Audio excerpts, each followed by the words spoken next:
feeling cold against your skin. Running through the chaos, letting all the sin. Temptation in a bottle, ready for the night. Craving for the thrill, it's time to ignite. Dark desires burning bright. Echoes in the dead of night. No retreat, no looking back on this heart attack. Hey, ladies and gentlemen, how are you on this Saturday night, Sunday afternoon if you're in Australia? It is good to be back. Come talk to you about some true crime. What has been going on today in the world of people committing crimes and doing dumb things that get them caught? I think that's pretty much the description for the show. It's always someone doing something very silly and then being like, I'm the smartest person in the world. They're never going to catch me. And then they do because they always seem to mess up, which is good for people, good for victims, good for society because it means we can get them off the street. Um, we have a lot of stories tonight, some cold cases. We have one that Kathy sent me, which I was looking into before the show. A parental they call it custody interference, but it's basically like when a couple has a child and then one of the couple takes off with the kid. So we've seen a lot of those cases, but this woman was all over the news this week because of her arrest video and sort of like her friend poking fun at her going, oh, they're here for you, they're here for you, and like as if it was a joke, and they really were there for her. Her name is Deborah Lee Newton, and we'll talk about her in a little while. Here, I wanted to show you, look at this. We got Melbourne. I tell you guys, Melbourne is a bipolar city. It's a bipolar city. One day it can be 100 degrees, and the next day it is like in the 50s and 60s. And today is one of those days. And this is a giant thunderstorm that just came over the city and knocked out my power just before the show got underway. This giant line of storms came through, and a lot of thunder, a lot of lightning, and sort of shut down all our electricity for a couple of minutes. And it seems okay now. Probably just tripped something. But yeah, it's been raining all day. It's been drizzling. And then we had this giant storm come through and knock out our power. So luckily it was only a short interference and we're back up and running. But yeah, Melbourne, I tell you, they call it 4 seasons in one day, and they're not lying. It can be in the morning, it can be very cold, and then during the day, it can be very hot, and then in the afternoon, you'll get like a thunderstorm with hail and tornadoes, and then in the evening, you can get frost and stuff. It's bipolar weather. That's what we call it down here. It is very up and down, especially in summer. In summer, it can go from being like 100 degrees for like 3 days to being like winter weather for another week. And this week, actually, Christmas is going to be quite cool. Low 20s if you're in Melbourne, low 20s for Christmas Day. And the rest of the week is in the around the same range, in the high teens to low 20s. It's going to be pretty moderate weather. Gayla said Melbourne, the Scotland of Australia. I don't know if it's Scotland. I don't know if it's if we call it Scotland, but it's definitely a bit bipolar. Hey, good to see you guys. There is no Web Sleuths tonight. They don't do weekends, but I do. I like having the weekends with you all. I think the weekends sometimes are the funnest shows of the week because we get to do a little bit of everything. We don't have to be so serious and sort of like these are the details and that's it. We sort of get to have a bit of fun for your weekend night. One of the things that has been happening in Australia today, Sunday, the 20, what is it today? The 28th down here? 21st. So apparently next weekend, is it next weekend? I'm pretty sure there's going to be like a a day of reflection, and they're gonna have this day of reflection down here for the Bondi attack. So it's almost like a day of mourning, but we're actually so our prime minister said we're going to have a day of mourning later in 2026. So sometime in January, February, there's going to be like a national day of mourning where like everything's going to shut down, and it's going to be a day where we sort of remember what happened. But they've classified a day of reflection as well. Hold on, Bondi. Day was it today? I Ping's like, is it today? Last day of reflection. Yeah, I think it's supposed to be today, 21st. Yeah. And I wanted to show you the one image that I sort of saw from the Bondi shooting. Stop playing the video. There we go. I wanted to show you the one thing that I think encapsulates a lot of what we should be thinking about on this day of reflection for the Bondi shooting. And it's this photo right here. This photo, this is Matilda. This is the youngest victim from the Bondi shooting. And I think this encapsulates everything that that day should have been. The kids are having fun.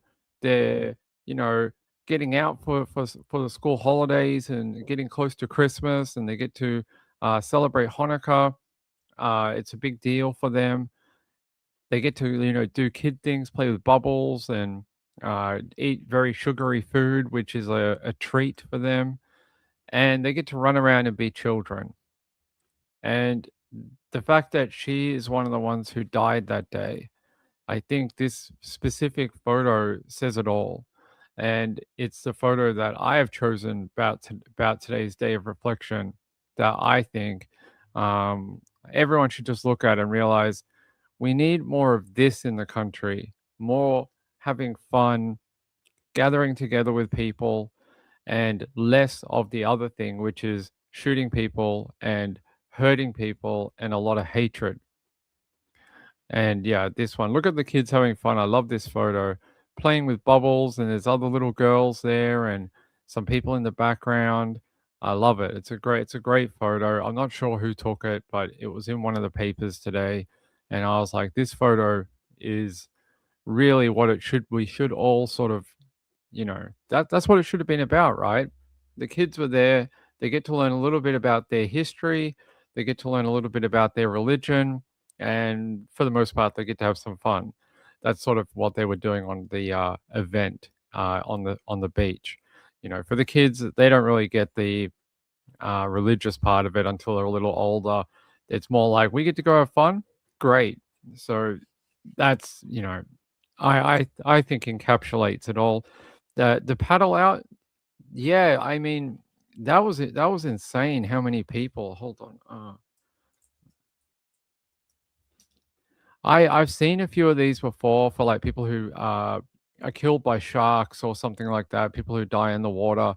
I've seen a few of them before, but nothing on this scale. This thing was huge.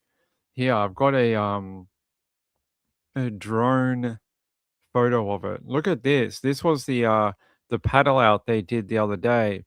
Look at that. That is just massive. Like, I can't believe how many people turned out and got on us. And there's more coming. You can see people coming from the beach to join and make the ring here. Crazy. They actually had like someone on a jet ski or a boat in the middle with like a megaphone, like giving directions and saying things. That's crazy. I think that's amazing. It really is to have that many people. Yeah, I've never seen like that many people. It is really shows you how many people wanted to do something to show their respect in a way. And I think there's a video of them paddling out, and you see how many people were actually trying to get out to the point. Let me see if I can find the video. There was a video when they're all on the beach before they go out. Uh, yeah, here, can show you. Swimmers and surfers have paddled out at Bondi to pay tribute to the victims of Sunday's terrorist attack. They formed a giant ring off the north side of Bondi before holding a minute's silence for the victims. Surf lifesavers from the city's eastern beaches joined locals and well-wishers to show solidarity with the Australian Jewish community. Let's head to our reporter Barbara Miller, who is at Bondi Beach for us this morning. Hi. They're surfing, they're having coffee. It does feel quite a bit busier than when we were down here yesterday. And of course, those amazing scenes in the early morning, this beautiful tribute to the victims of the attack. The organizer of that event saying it was really important to give a signal that the Jewish community members who were lost were mourned by the whole of Australia, and that the Jewish community was part of the fabric of this country. He spoke earlier to News Breakfast. It's crazy. Never seen that many people do one of those paddle out things before. I think to myself, the wildlife in the water must have been so confused. They'd be like, what? Why? What's with all the movement? Why is there so many people? You think about the water displacement from having that many people in that water and people paddling and making noise and splashing to get out there. I wonder if the wildlife that live in the water had ever seen anything like it before. They would have just been like, what is going on the surface? That is one of the coolest moments, I think, in reflection and to pay tribute to the people. That was really cool. I think that turned out really well for the organizers of it. And just the amount of people, look at all the people on the beach, like trying to get out and be a part of it. Just lines and lines, and they had to do it in sort of waves. People had to be very careful and do it in waves so they don't hurt anyone else. And they just went out in lines all the way out. It looked like ant trail, like from above. It looked like, when ants do stuff. That's what it looked like. Yeah, really crazy. Worked out really well. Sent a message, I think. Sent a great message. And yeah, I think the scale, like I was showing you in that other photo, the scale in the middle, I'm pretty sure it's a jet ski or a boat. I can't remember which one, but that is your scale. That white little pixel here, that is like a boat or a jet ski. And that just shows you like the massive, like how actually truly huge this was. If that is like a boat or a jet ski, and these are all the people, like it's got to be thousands of people. So really cool. Really something that I think something positive, instead of those images of people being shot and killed and bullets going off and people running for their lives, this is a much better thing to try and remember. So it was a boat. Yeah, I thought it might have been a boat or a jet ski. Like that's how that little white thing in the center there, that's your scale for how big this is. So yeah, pretty cool. The jet ski was further out, like security.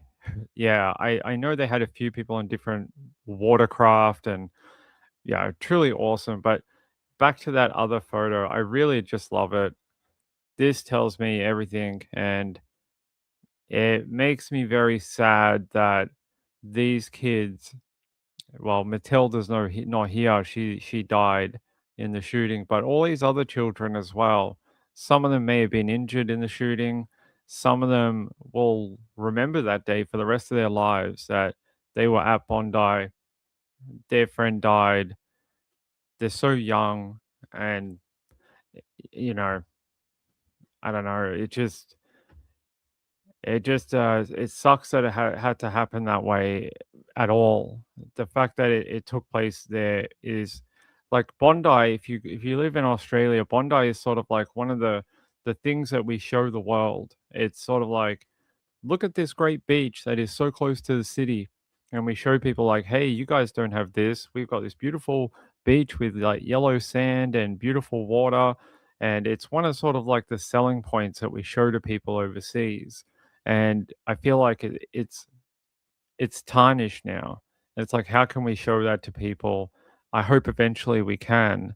and it can regain its sort of standing, if you will, as the one of the jewels in the crown of Australia. But it just really feels like, how can we do that anymore? Gayla said, stunning photo and a beautiful memory for her family. I think at least it shows you in her final moment, she was having a lot of fun and she was just doing what kids do, and that's go out and enjoy the weather and enjoy the school holidays and, um, you know, play with some bubbles. Those bubbles are impressive. So, yeah, today is a national day of reflection, not mourning. There is a day of mourning going to happen. I don't think they've told us when that will happen as of yet. But apparently, there are some huge protests going on as well. There are some absolutely massive protests going on today in Sydney and in Melbourne.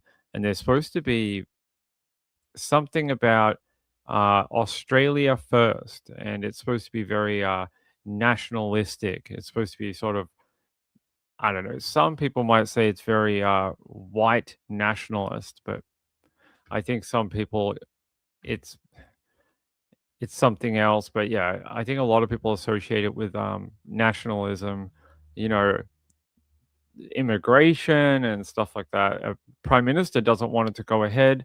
They're saying that they should cancel it. Organizers are saying that they are going to go ahead with the protest and that they don't really care what the prime minister has to say. So there you go. Anyway, I thought I'd start the show with that, and so we could talk about it for a couple of minutes. And now we'll talk about some true crime. I want to talk about this story, the one that Kathy sent in, because I want to show you the video that Kathy sent, because I think, we shouldn't be okay with this.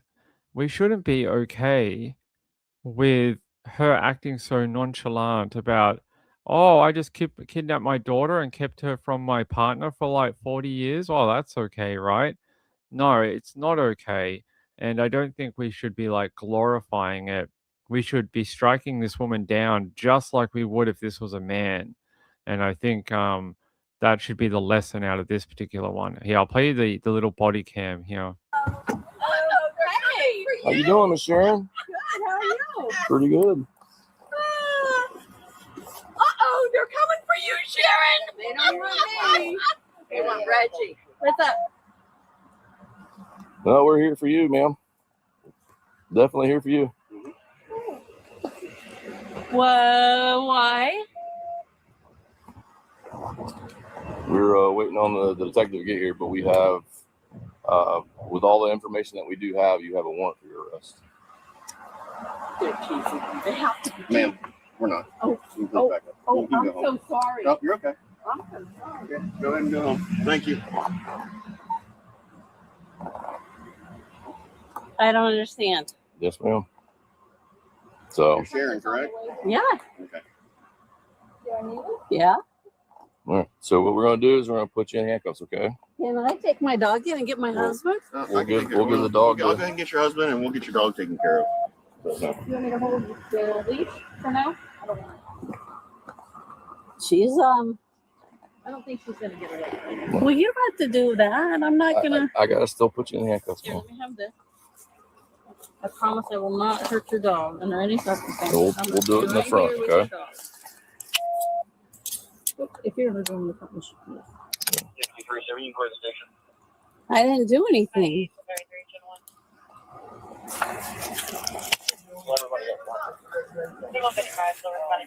Not to get your watch where it's gonna pinch you or anything. Remember that. Don't let him go because I don't have it. I don't know what they're doing. Well, you guys, somebody's got to tell me something. What's going on? She has a warrant. All the information that we have. A warrant for what? For her arrest. Well, I'm waiting on the detective who can come explain to you just everything in just 1 second, okay? Here, give me that real quick. On case on 371, just wants to get What's going on, Sharon? I don't know anything. I'll have the Mr. Reggie. She seems very like, I don't know what's going on. Why are you arresting me? Well, she knows damn well why the cops are coming to arrest her. decades ago, she had planned to move to another state in Georgia with her daughter. The husband at the time, or the partner at the time, was supposed to go with her, and they were going to move as a family to another place for the opportunity of work. She went ahead of the man, of the father of the child, went ahead, and he was supposed to come later. They went to this new location. She made one phone call to him and then disappeared with the kid for decades. This guy ran campaigns, looked for his daughter, put up like signs and made badges for her. Like, have you seen my daughter? So she'd been missing out of his life for the majority of her childhood and now her adult life too. She's in her like 30s now. Like, she's a grown woman. And I'm going to show you the reunited part where the daughter actually makes it home to the father. Now, I like how she acts all like, oh, I'm just a little old lady. Why are you arresting me? What have I ever done? Just because you committed a crime decades ago and now you're an older woman does not mean you are like not liable for what you did back then. It doesn't go away just because you're old. It doesn't do that. They're still going to find you. Now, what's interesting about this case, I looked through the case file for it. When it was originally reported, the case was only active for a short period of time because they couldn't contact the father. For some reason, he dropped off the radar for a period of time. They closed the case when they couldn't get in touch with the parental father.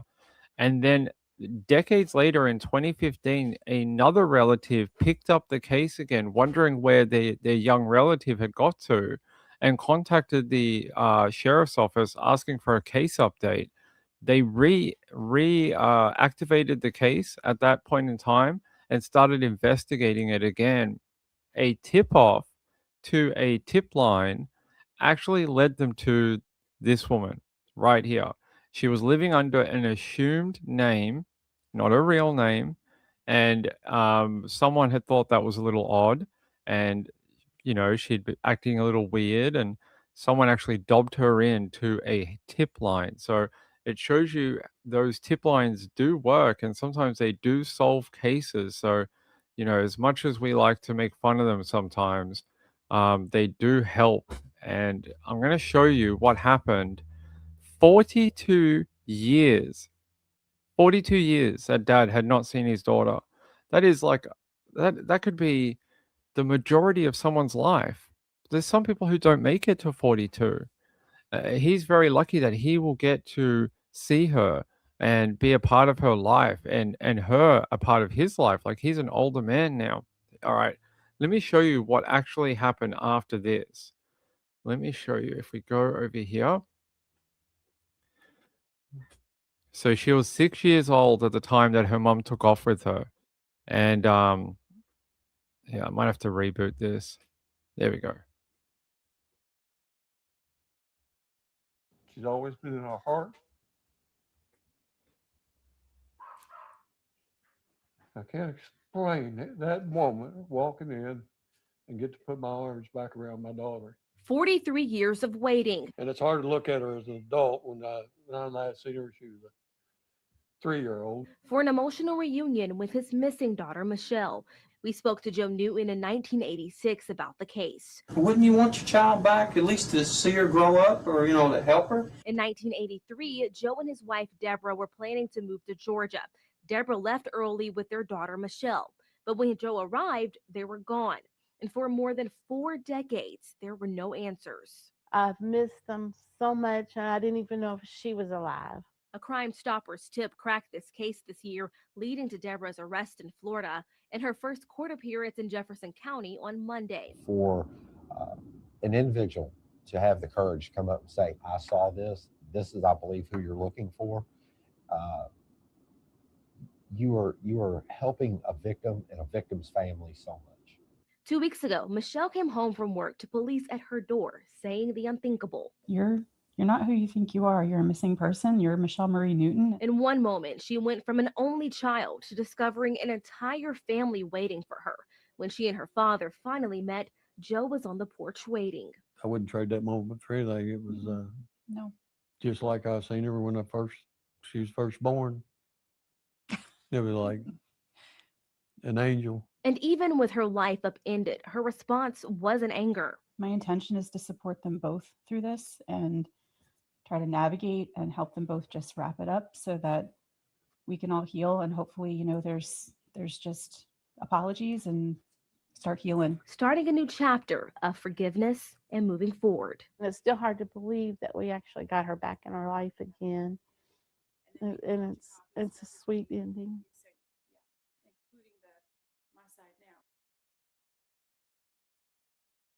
So you see the dad. I'll take it back to the start. Yeah, that's him now. And you saw that little bit of the film clip from back when it happened. 1986 about the case. Yeah, let me pause it. There he is. That's back when it happened. That's what he looked like. He was a fairly younger guy, and now, most of his life is gone. Like he at least half of his life, he hasn't had his daughter in it. And I know they were talking about forgiveness at the end. I don't know. Can you forgive for something like that? I mean, maybe they can, but it's crazy to me. I'm glad the cops eventually found out what happened to her. She could have gone down in one of those, how we read those stories on, and they're like, since 1976, no one knows where Jody is or whatever.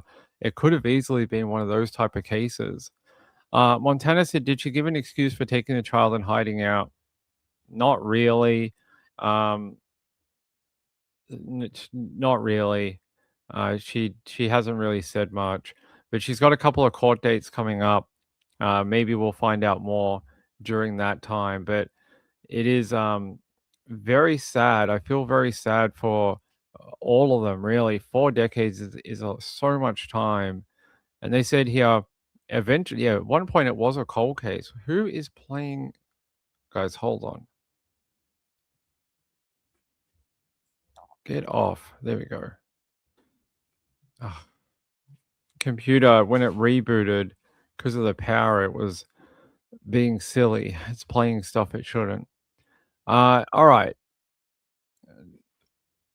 Yeah, I find it so the young girl had no idea she had any of these other family, had been lied to for many, many years about where her father was, who he is, what he was up to. And yeah, someone asked, did they change a child's name? Yes. So the child was living under an assumed identity.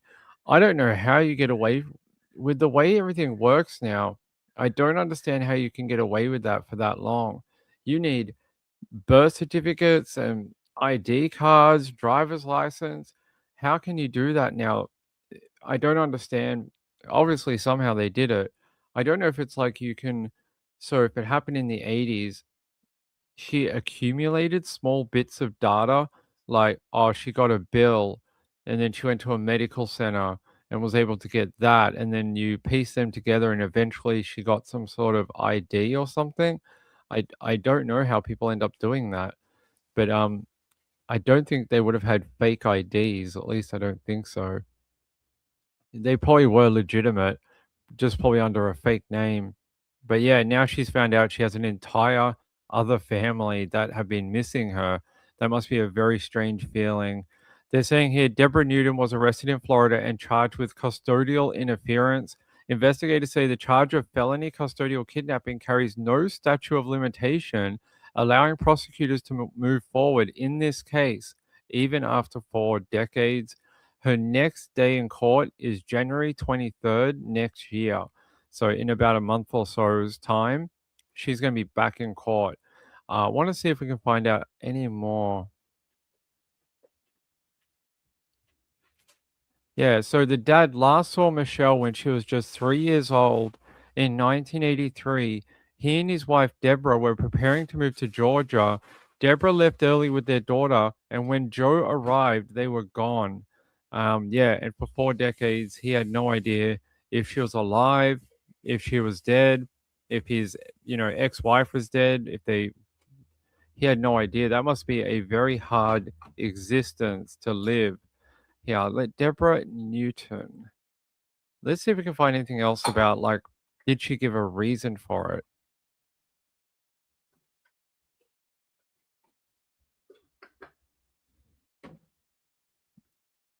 I find it interesting that someone knew enough to call Crime Stoppers.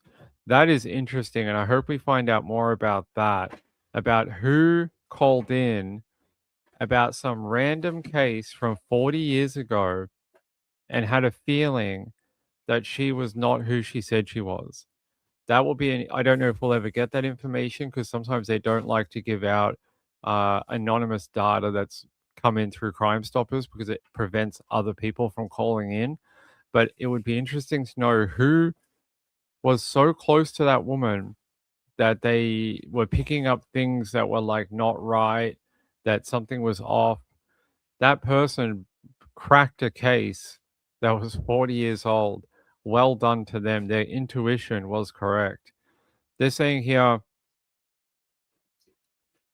yeah, investigators say the case finally cracked open this year after a Crime Stoppers tip in Florida. 2 weeks ago, Michelle came home from work to find police at her door. They told her the unthinkable. They said, "You are not who you think you are. You're a missing person. You're Michelle Marie Newton." And they said, in one moment, she went from being an only child to discovering an entire family waiting for her. When she and her father finally reunited, he was waiting for her on the porch. He said, "I wouldn't trade that moment for anything. It was just like seeing her when she was first born. It was like an angel." That's so nice. And they say here, even with her life upended, Michelle's focus isn't anger but healing. She says, "My intention is to support them both through this and try to navigate and help them both just wrap it up so we can all heal. And hopefully there's just apologies and start healing." What a very mature woman to go through all this, have your entire world turned upside down, and your one thing to think about is not anger, not what she has missed, but what she can do now to move forward in her life with two different sides of the family. That is a very, very mature woman. And yeah, it shows her like who she is. She's a that's amazing. I don't know if I would feel that way if I was lied to for 40 years. Chipmunk says, "I can't imagine learning that. I think she's handling it very well." Very well. I think that's amazing. Yeah, so that's a very cool story. Thanks to Kathy Lynch for sending it in. I find that whenever they do these ones that are like solved after 40 years, always impressed that the cops take up the case again and are willing to work on it. I just want to see if we can find anything else about like why she did it, if there's any reasoning at all. Yeah, let me check one other source of information. So, according to another interview, that Michelle didn't know that she'd been in a national missing child database for more than 2 decades. She didn't know her mother had been on the FBI's top 8 most wanted parental kidnapping fugitive list. She didn't know she had a dad who had been waiting for decades to see her again. The mom lived under a different name, the daughter and the mom lived under a different name, was unaware that her mother left Kentucky with her 43 years ago. Yeah, so there you go.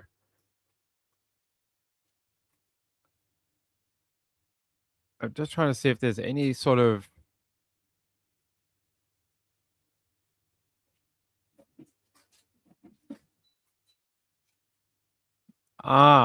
okay.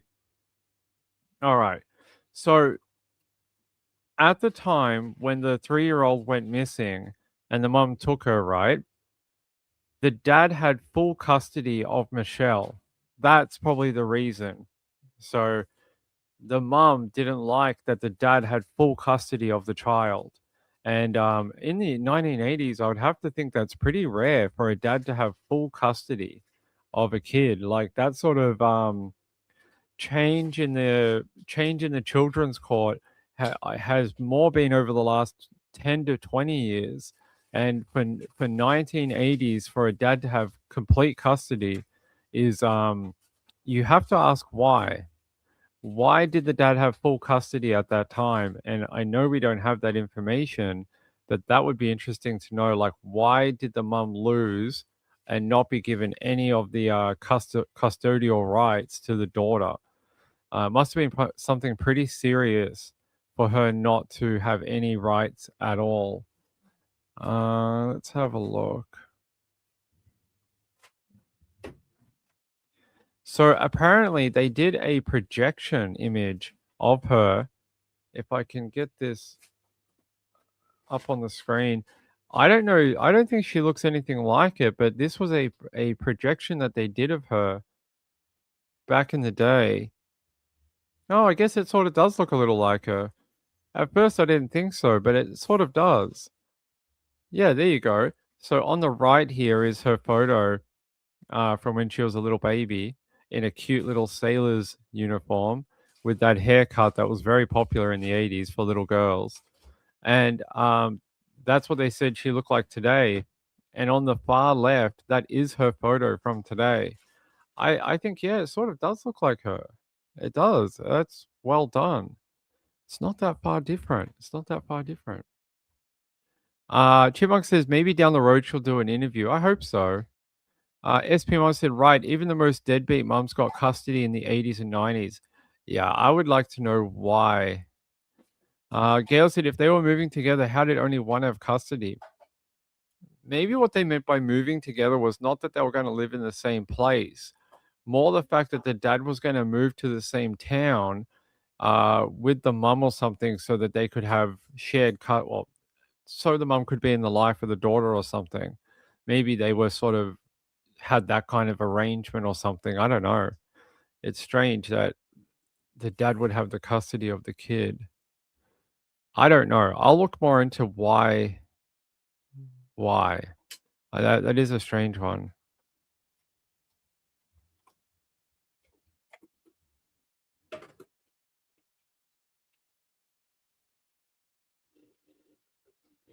Okay.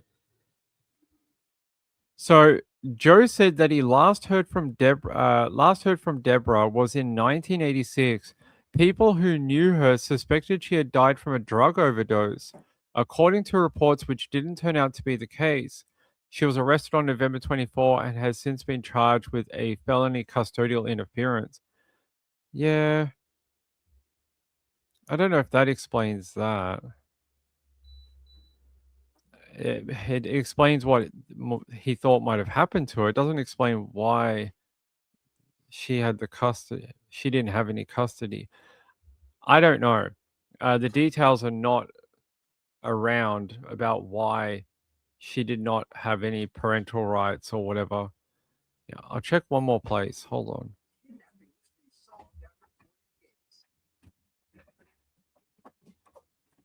Yeah, I'm going to take you to another video from WFTV, and maybe this one has something else we can glean from it. Kidnapping mystery solved after 4 decades. Explain that woman walking in and get to put my arms back around my daughter. The tip that led to the arrest of this woman in the Villages. This is a story that really is hard to believe. A long-lost daughter had no idea she had a family that has been searching for her since 1983. Good evening. I'm Greg Wormuth. I'm Martha Sagowski. Michelle Newton was just 3 years old when she and her mother just disappeared. New body cam video shows the moment that deputies caught up with her mother here in the Villages. She's now facing charges in connection to her kidnapping. Channel 9's Sabrina Mojore live at the Marion County Sheriff's Office in Ocala. And Sabrina, you stopped by her longtime home today. Yeah, and Martha, we briefly spoke with that woman's husband who told us he was limited on what he could tell us because that woman is going to Kentucky for her next court hearing next month. But she had been living in the Villages under the name Sharon Neely for years. Oh, they're coming for you, Sharon! They don't want me. They want Reggie. What's up? No, we're here for you, ma'am. Definitely here for you.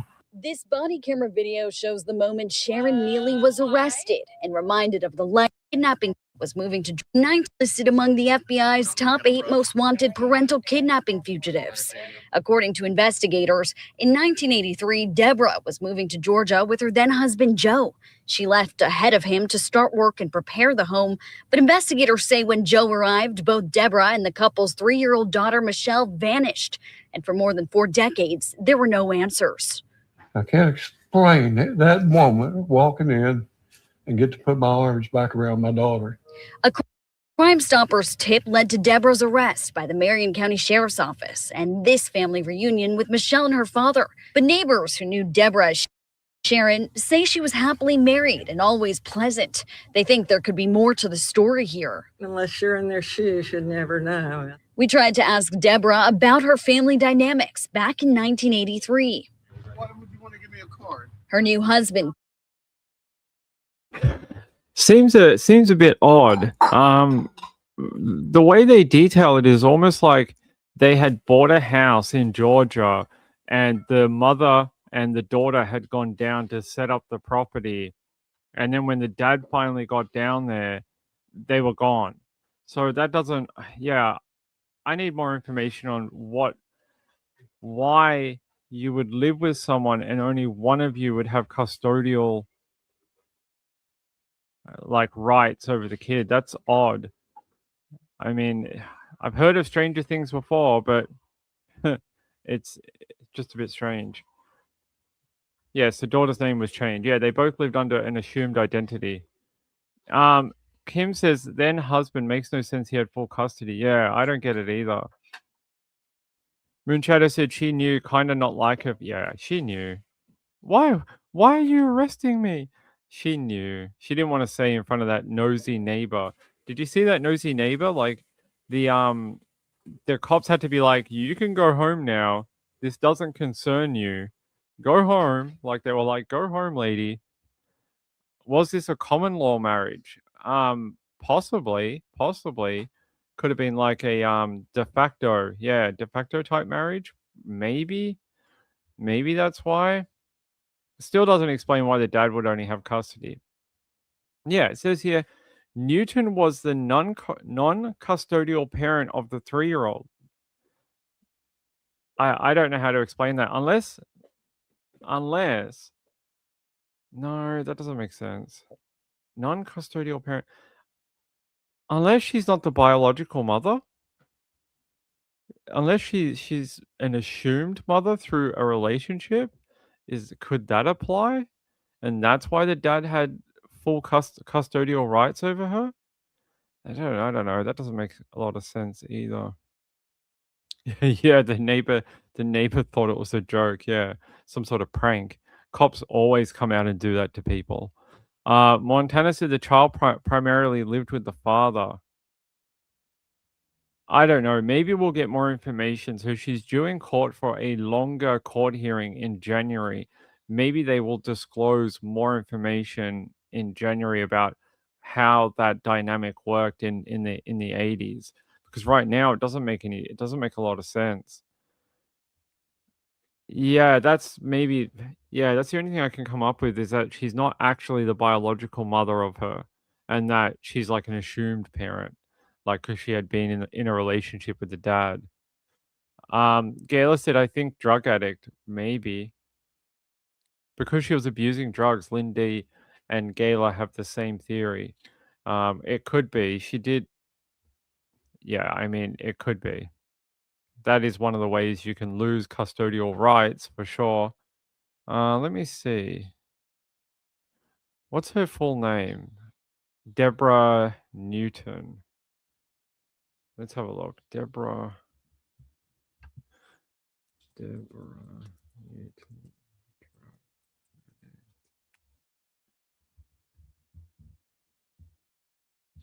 Well, I mean the suggestion from the dad that she had died from a drug overdose. Maybe you guys are right. That's a hint. Oh, here we go. Wait, what does this say?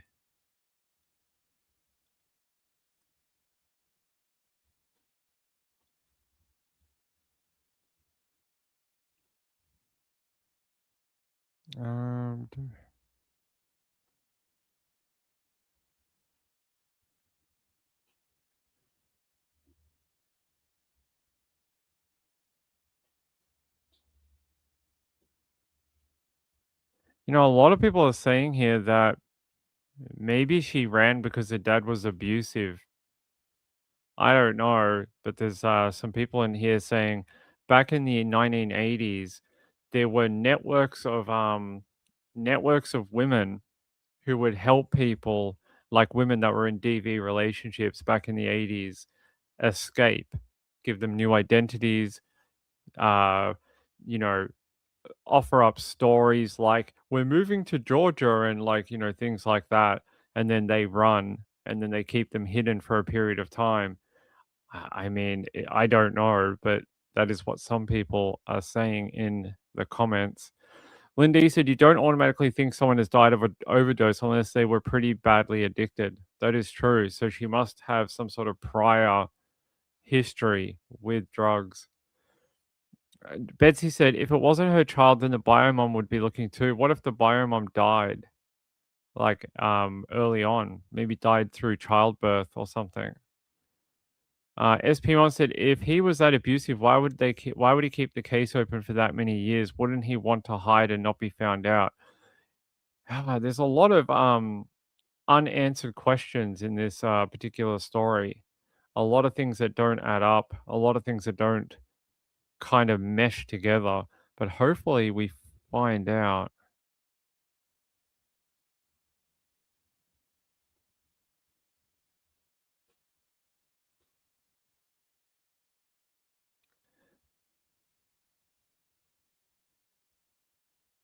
I'm just trying to see if there's anything other kind of little bits of information maybe we can glean from it.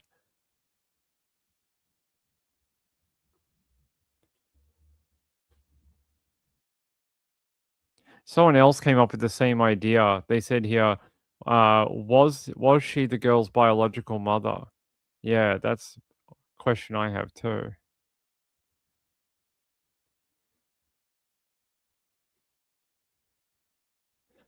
A lot of people fighting in the comments saying that they believe there was some sort of DV going on, but they don't know which way it was going, whether it was the husband towards the woman and the child, or whether it was the woman towards the husband. But I think everyone doesn't know, and everyone's trying to fill in the void.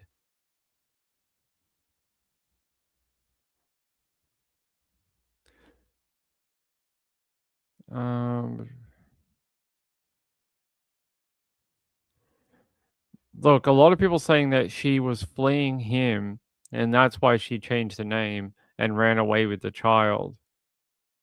I don't know. We'll find out, I guess.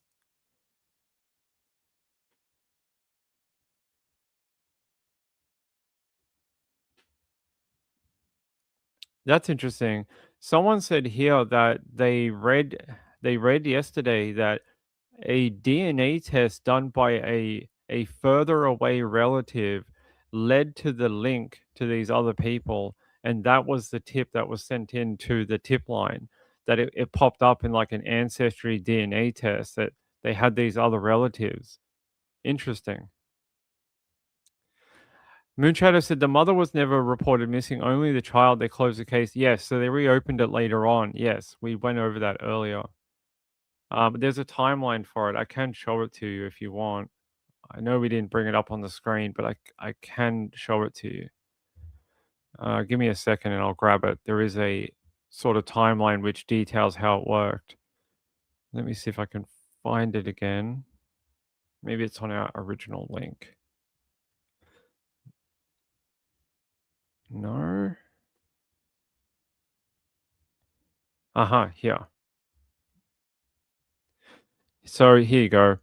1983, Deborah Newton said she was relocating from Kentucky to Georgia from a job and took her daughter with her.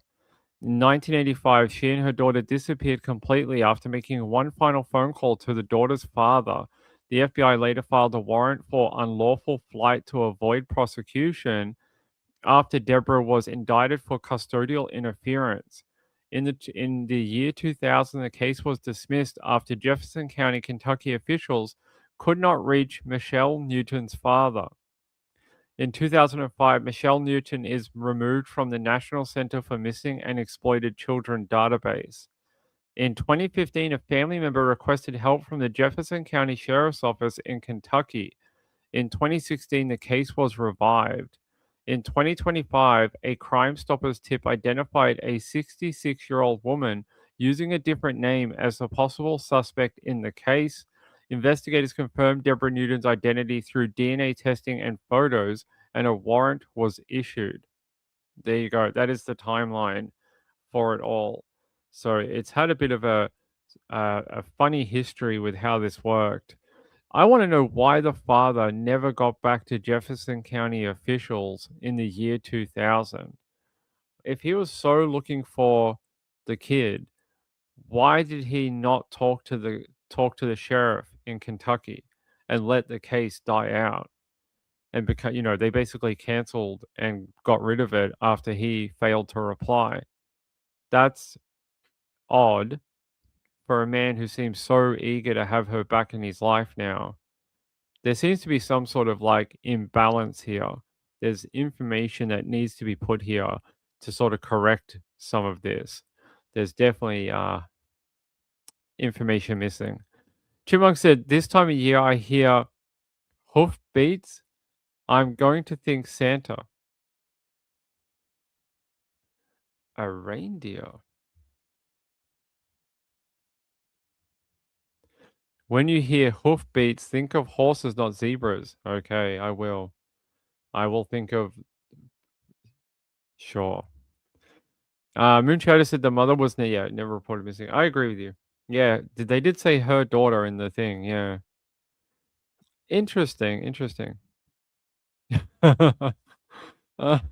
Chipmunk says you make me sound bad, Ping. Gayla said didn't say her stepdaughter. No, they didn't. They said her daughter. So I don't know. I feel like there's more here. Like I keep saying, that there's something we're not being told that would piece and glue a bunch of this together if we had that bit of information. And I think it is, what, if anything, was going on between the relationship between the father and the wife at the time? And is there any reason that would cause her to flee and know that she would be arrested for custodial interference? And what caused the father to have those parental rights? I think if we had those answers to those questions, we'd be able to figure it out. Lindy says, Ping, you don't know that saying. Never heard that saying in my life. No. I'll look it up. What does it say? I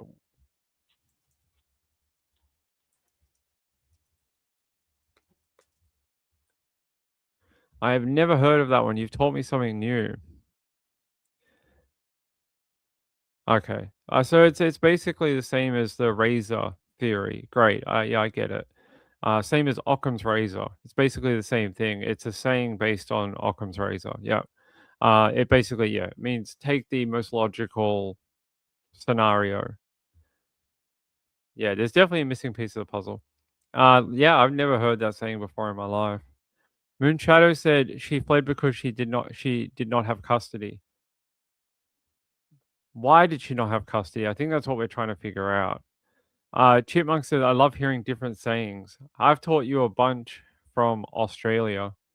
Gayla said, maybe he got custody, she got clean, they got back together, and she bolted with the daughter. Possibly.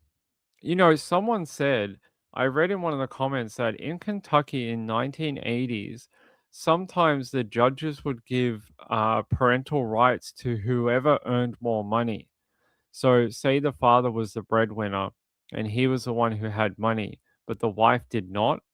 Apparently, sometimes in Kentucky in the 1980s, the father would get parental rights because he's the one who was paying for the child. I don't know if that's true, but it is something I read just before. They were saying that sometimes, that did happen. I mean, it sort of makes sense. I mean, if the person is the one that's paying for the child's upkeep and the medical and schooling and stuff like that, I could see a judge siding with that person, like if they're paying the mortgage. And I mean, that's not to discount mums who stay at home and raise children. I'm just saying I could see how a judge might do that. Gail said maybe he. Yeah, we'll have to look into that. Oh, okay, well, I'm glad you do. Marylander says money. Yep, money talks, right? We'll find out. Look, we'll find out. She's due back in court January 23rd in about a month. And I think they will have to issue a like a court. I got a mental blank, but basically like a court filing that has all the case against her. That'll have to be handed to the court in January. So right now she's been arraigned. An arraignment is just like a very quick hearing to say, hey, we're arresting this person. These are the charges. What are we going to do with her? The one in January will be like, here is everything we have. This is our filing on the charges. And they have to hand it over to the defense and the court. So in January, we should find out a bit more about what they think led up to all of this. The mum married a retired cop. That's interesting. When men got away with DV, that is true. Laurie said, kind of reminds me of the movie Deep End of the Ocean. You know, I want to talk to you. Many years ago, I watched. You remember how I told you before about there was like someone was suggesting maybe there was a network of women who used to help women that were in DV situations in the 80s, and they would squirrel them away and get them new IDs and things like that. I watched this weird movie on cable. I think many sentences. I think we've all said that before in our lives. I watched this weird movie on cable a number of years ago, and I've never seen it again. And I can't remember what it was called, but maybe one of you out there will know. It was about something like that, where there was these groups of people that would squirrel away young pregnant women and get them across state lines, and where they could have the A word or whatever. And there was a young girl in it. She was like 15 or something, and they were trying to get her away because the court was like, this young girl has to have that child. In this state, she cannot have an A word, and she has to have the kid. And there was a big court case going on, and this other group of feminists and things like that, they were trying to get her across the state lines to a different state, and they were trying to get her so she could have an A word, I think. So if you guys know whatever that movie is, tell me, because I watched it sitting on my couch one day and I was hooked on it because I was like, what is this all about? Is this a true story? No idea, but it was a strange movie that was on cable. Gail said there's films about it. You guys will have to tell me if you know the film I am talking about. Montana says, is she being held in custody or out on bail? I think she's being held. Hold on, let me have another look. It just said she was due back in court January 23. It doesn't say whether she's been remanded into custody. Let me double check.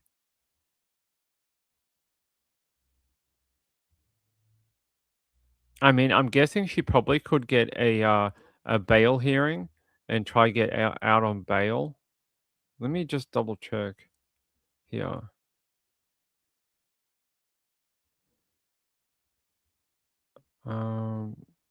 Okay. She appeared in court in early December 2025 and pleaded not guilty. Her next court proceeding is January 23, 2026 at a pretrial conference.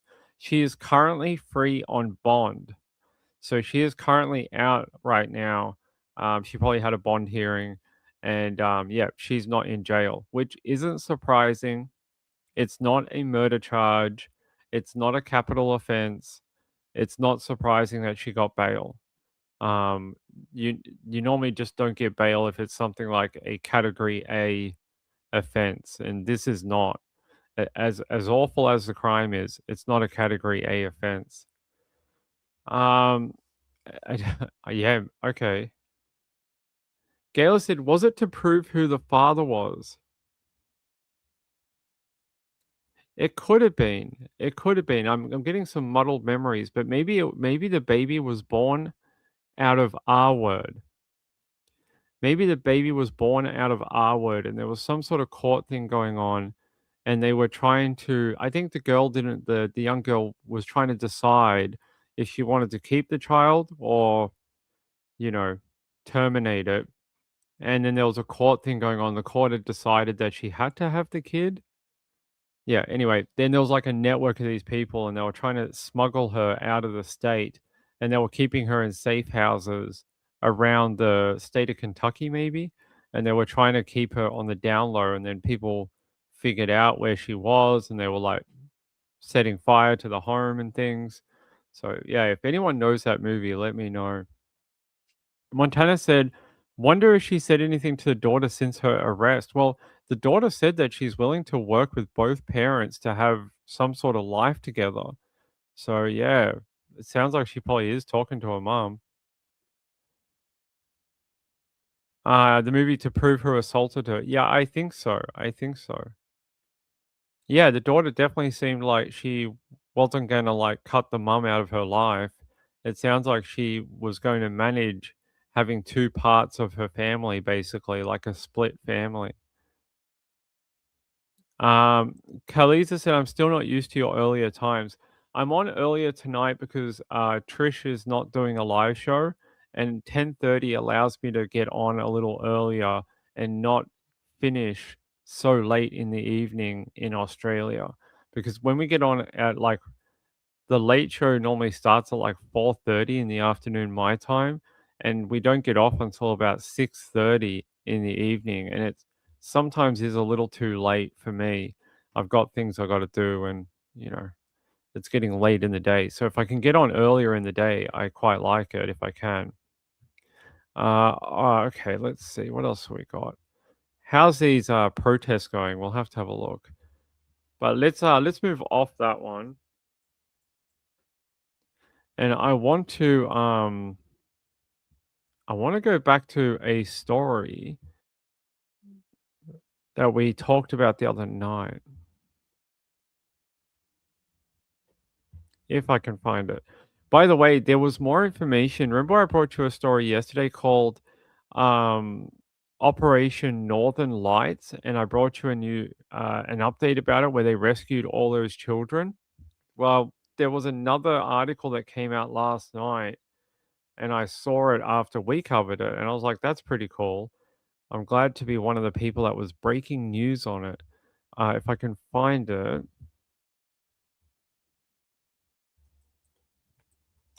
They had some more information about the children that they rescued, and I thought that was really cool.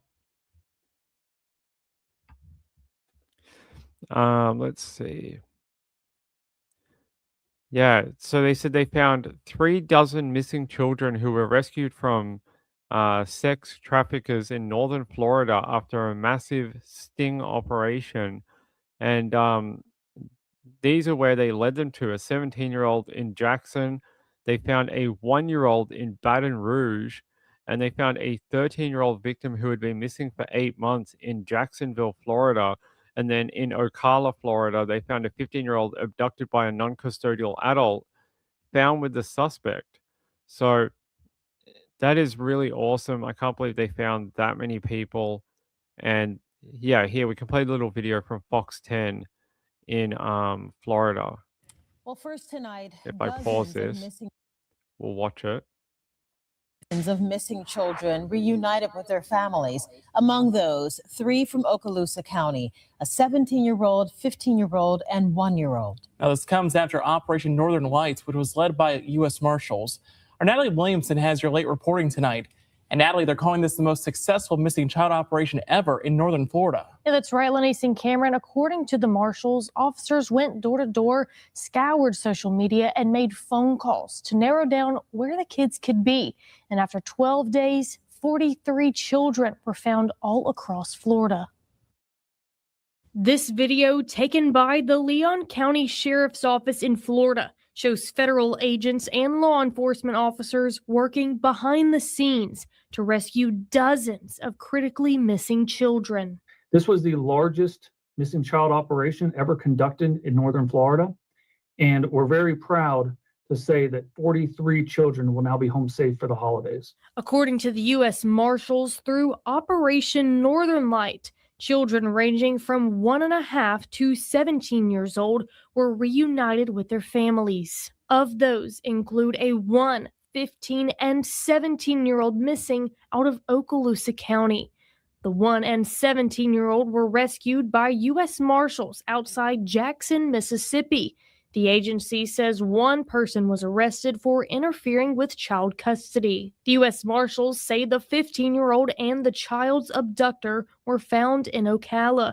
The adult was arrested and charged with interference with child custody. Greg Legedal, acting U.S. Marshal for the Northern District of Florida, say the children that were saved were critically missing, meaning they were at risk of violent crimes or other serious harms like drugs, sexual exploitation, domestic violence, or crime exposure. During the course of the operation, we ended up recovering children from multiple states, including Tennessee, Mississippi, and Louisiana. We had a lot of these cases that could potentially lead to charges of human trafficking, of interference with child custody, and just a lot of really, really bad situations that these children had found themselves in. Legedal says this wouldn't have been possible without the help of state law enforcement and local agencies, including. Isn't that awesome? All those children have made it home for the holidays. I think that is great work. I think those police, work their asses off to get that done, including the U.S. Marshal Service, the Jacksonville PD, Okaloosa County, Baton Rouge PD. Like, there's just a list of 25 different law enforcement agencies, social workers, attorney officers, nonprofit organizations. There was such a combined workload between, I think there must be at least at least 50 different officers to try and find all these kids and wipe out. So what they were trying to do is they were looking at the list of people they had missing, and they wanted to try and see how many they could do in one go. They were trying to wipe out a lot of their caseload that had sort of been sitting stagnant. So they wanted to find these kids who were like not resolved. So they didn't find them. They didn't turn up by other means. They still were sitting on the books, and they're like, hey, we have to do something about it. Let's try and band all our assets together and try and find them. And they found 43 missing children. I think that's an amazing effort. That's 43 kids who won't have to grow up like the woman we had earlier tonight. She was almost 43 years missing. And this time we found 43 kids who, while they've probably been through something very traumatic, they will get to go home and hopefully live better childhoods now. So I think it's one of the greatest stories I've read this year. Love it. I think every year they do something like this. They do one of these big pushes. I think last year we had one in Texas. They did one, and they tried to round up as many missing children as they could near the holiday season. So I love it. I think they should do this more often. And I know it costs a lot of money, but look at the results. 43 kids. That is a lot of children who won't end up in the gutter, won't be dead from like early, all sorts of things they can die from at an early age. They won't face abuse and DV and stuff like that. So I'm really happy about it. That is a great story. Yeah, great news. So I thought I'd give you that little bit of extra update on it. We talked about it last night. We know they had one of the worst press conferences ever. Can't hear anything in the press conference. But there you go. A little bit of an extra update on it. Let me see. I had one other. By the way, last year we spoke about a missing guy, and I wanted to, since it's the holidays, I thought, why don't we go back and try and look for it? Give me 1 second. Let me see.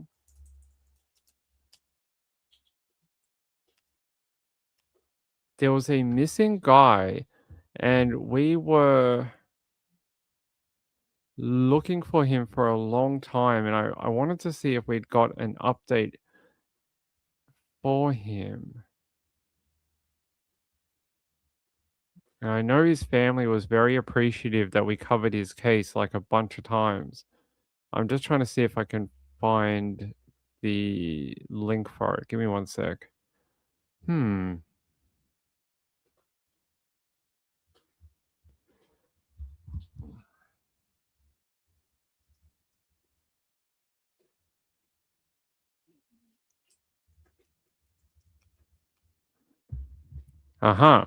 Zelig Williams. Do you guys remember Zelig Williams? We talked about him a lot. I want to see if there was, so that was October 2024. And I wanted to see whether there was an update on him. I can't believe a year has passed since we talked about his story.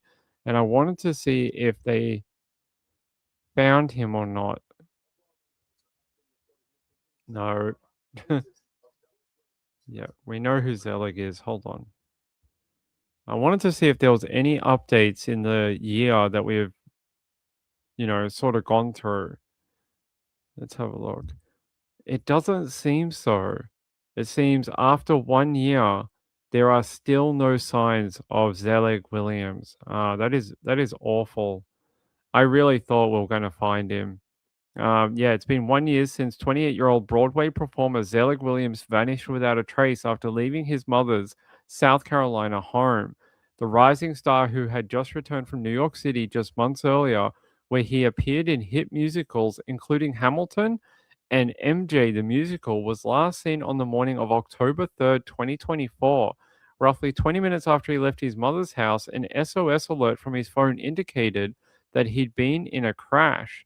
Later that night, the SUV was found abandoned at the Palmetto Trail parking lot near the Watery Passage, about 15 miles from Congaree National Park, but there were no signs of Williams himself. I can't believe that they have not been able to locate him. Here, I'm going to play you a small update from Fox 57. This one was when he was missing from 6 months. It's been 6 months, and we understand what the probabilities are, but we also know what the possibility is. The family of Broadway star Zelig Williams is talking about how hard the 181 days since he vanished have been. It's real difficult for me. But I just push forward and let God deal with me. Williams' family reported him missing October 4th after a suspicious SOS cell phone ping from Zelig's phone. The ping signaled a crash. Richland County deputies later found his car at the Palmetto Trailhead just off of Bluff Road, not far from his home. Deputies say a witness has come forward saying they saw Williams that day near the trail. The way Zelig left the house, and as soon as he left, 18 minutes later, that crash and that ping, and he wasn't dressed like he would normally be dressed. You've seen his Facebook. He cares about his appearance, and so he left to come right back home from what we can see and believe. So to have him disappear in this way, it's our belief that foul play is afoot. Williams disappeared during severe weather in October, and the Watery River crested at nearly 106 feet, covering or even washing away any potential clues about his disappearance. The family says they are taking different steps to find answers. We'll continue the search by doing more research into the groups and the people that he was speaking to right before he went missing. Also looking at some of the churches he was attending. This one's a very hard one. I am in two minds about what happened to Zelig. Part of me thinks it was self-done, and that the rapid water rising in the area from the weather has taken his body further away, because that whole area flooded, and then I reckon his body's ended up pretty far away when the water went down, so he's been washed away. The other part of me sort of wants to believe the family that there's possibly a foul play element, but I need more information on who he would want to meet up with in that location and why. And I think if we had more information about that, that would maybe be a different line of inquiry to look at. It's a very difficult case, but I would like to find Zelig and bring him home. I don't believe he's alive. I believe he's probably, unfortunately, deceased, but it doesn't mean we can't bring him home.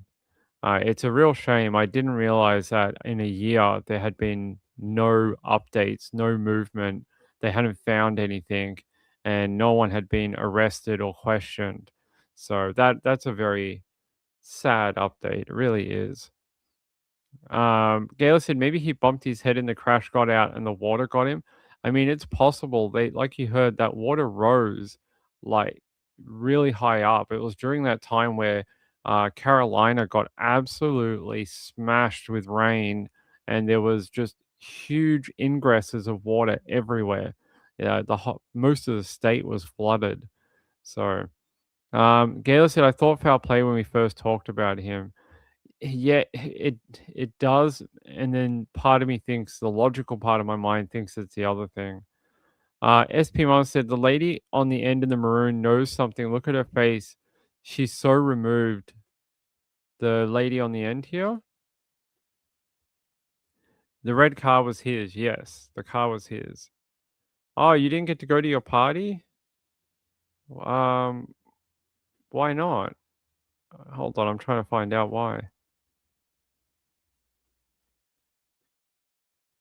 Oh, your son-in-law got sick. I'm sorry to hear that. Let's see. SP Mom said, looking for him won't help. They need to look at the people around him. Someone knows something. I think someone definitely knows something about what happened to him. There was another question here. Where is it?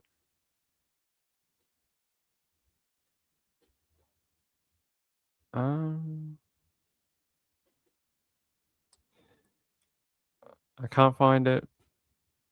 Can't find it. Sorry.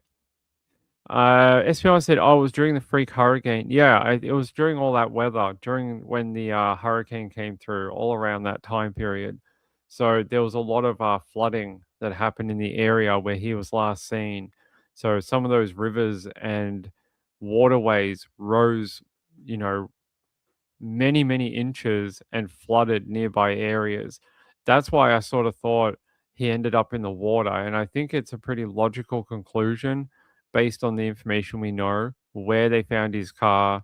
We know that area where they found his car at the trailhead was severely flooded, severely. Yeah, it's a shame. It's a really sad case. I'm sad that there's been nothing, no real good updates about what happened to him. Seemed like a very talented young guy. Seemed like he had a really good future in Broadway. I mean, he already appeared in Hamilton and MJ, the musical. So he was already on the, upward trend in his professional career. Yeah, let's play the rest. I want to watch the family. Hold on. Before he went missing, there's a lot of avenues we haven't had the opportunity to dive into. And there is a lot of information that has come to us, and we are trying to put all the puzzle pieces together, and we will. But with that said, and I think that we are going to be contacting Richland County this week because we do have a request from them. And, if they can or cannot, we will be doing it. And that no one's going to stop us on that. We have requested an interview with the lead investigator on the case since the Richland County Sheriff's Department addressed the case in a news conference back in October. No questions were taken at the time of the conference, and since there have been very few details released. We reached out again today asking for answers, and we are still waiting for that interview. According to the Williams family, there will be new searches in new areas starting in May, and they are asking anyone who wants to join in to join them. Well, obviously the searches in May did not bring up anything, which is not very nice. Danny said, did we talk about the coroner said the Austin cheerleader is S? Yeah, I think we covered that. Hold on.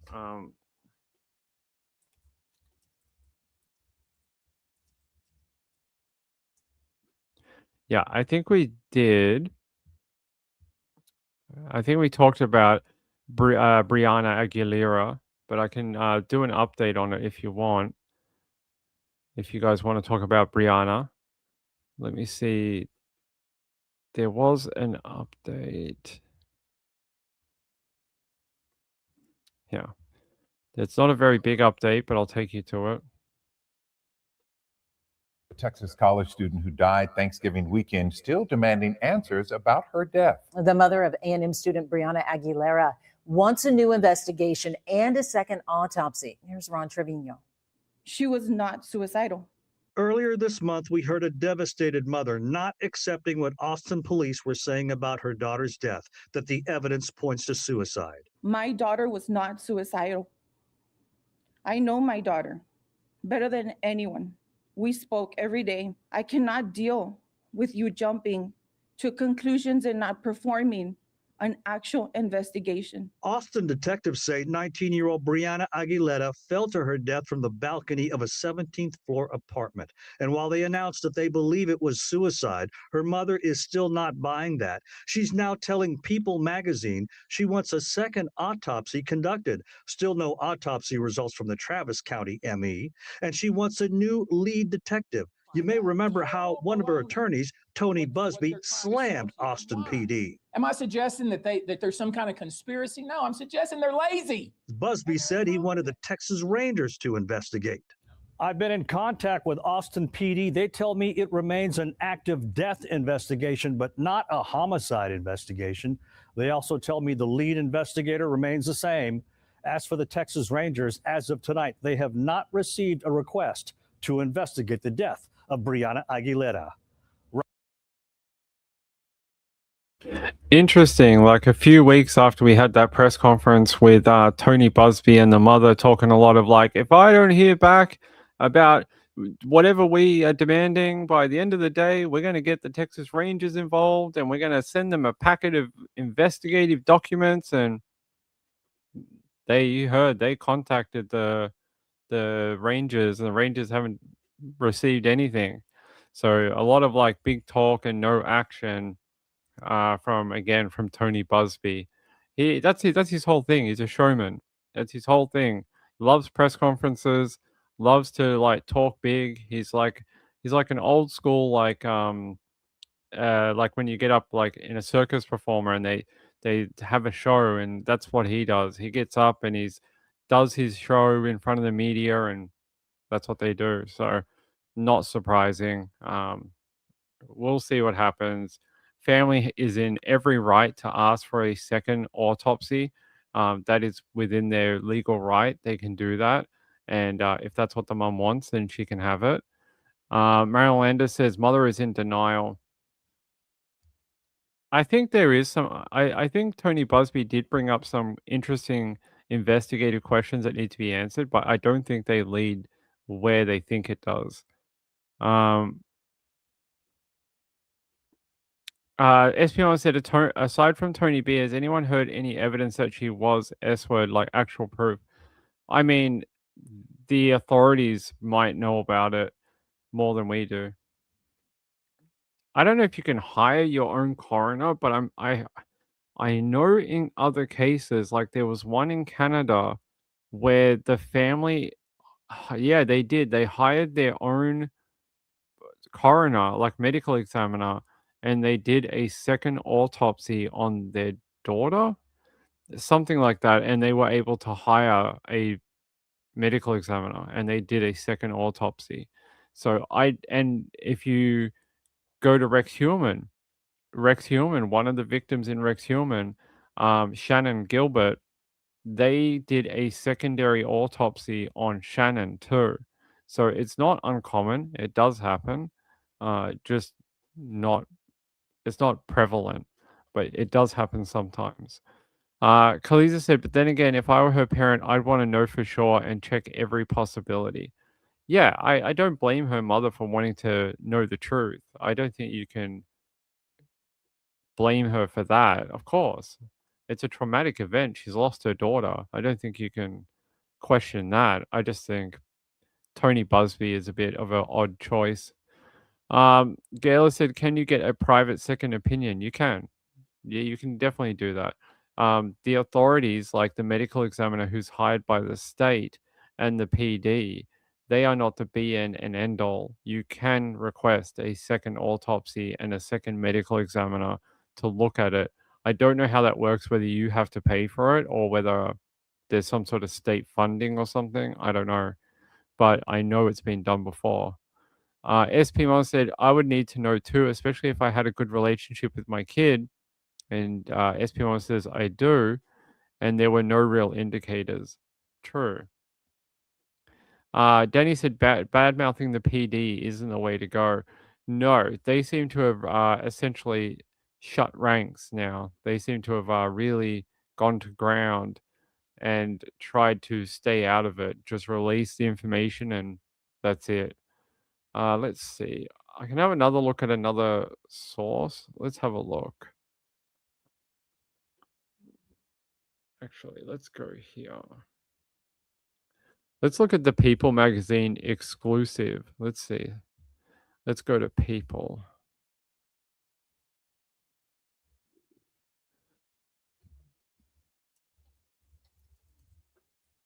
What did the mum say in the People magazine? Is that the exclusive, this one? No, it must be this one here. All right. Yeah, mother of Texas A&M student requesting second autopsy, demanding new detective. My daughter is not S-word.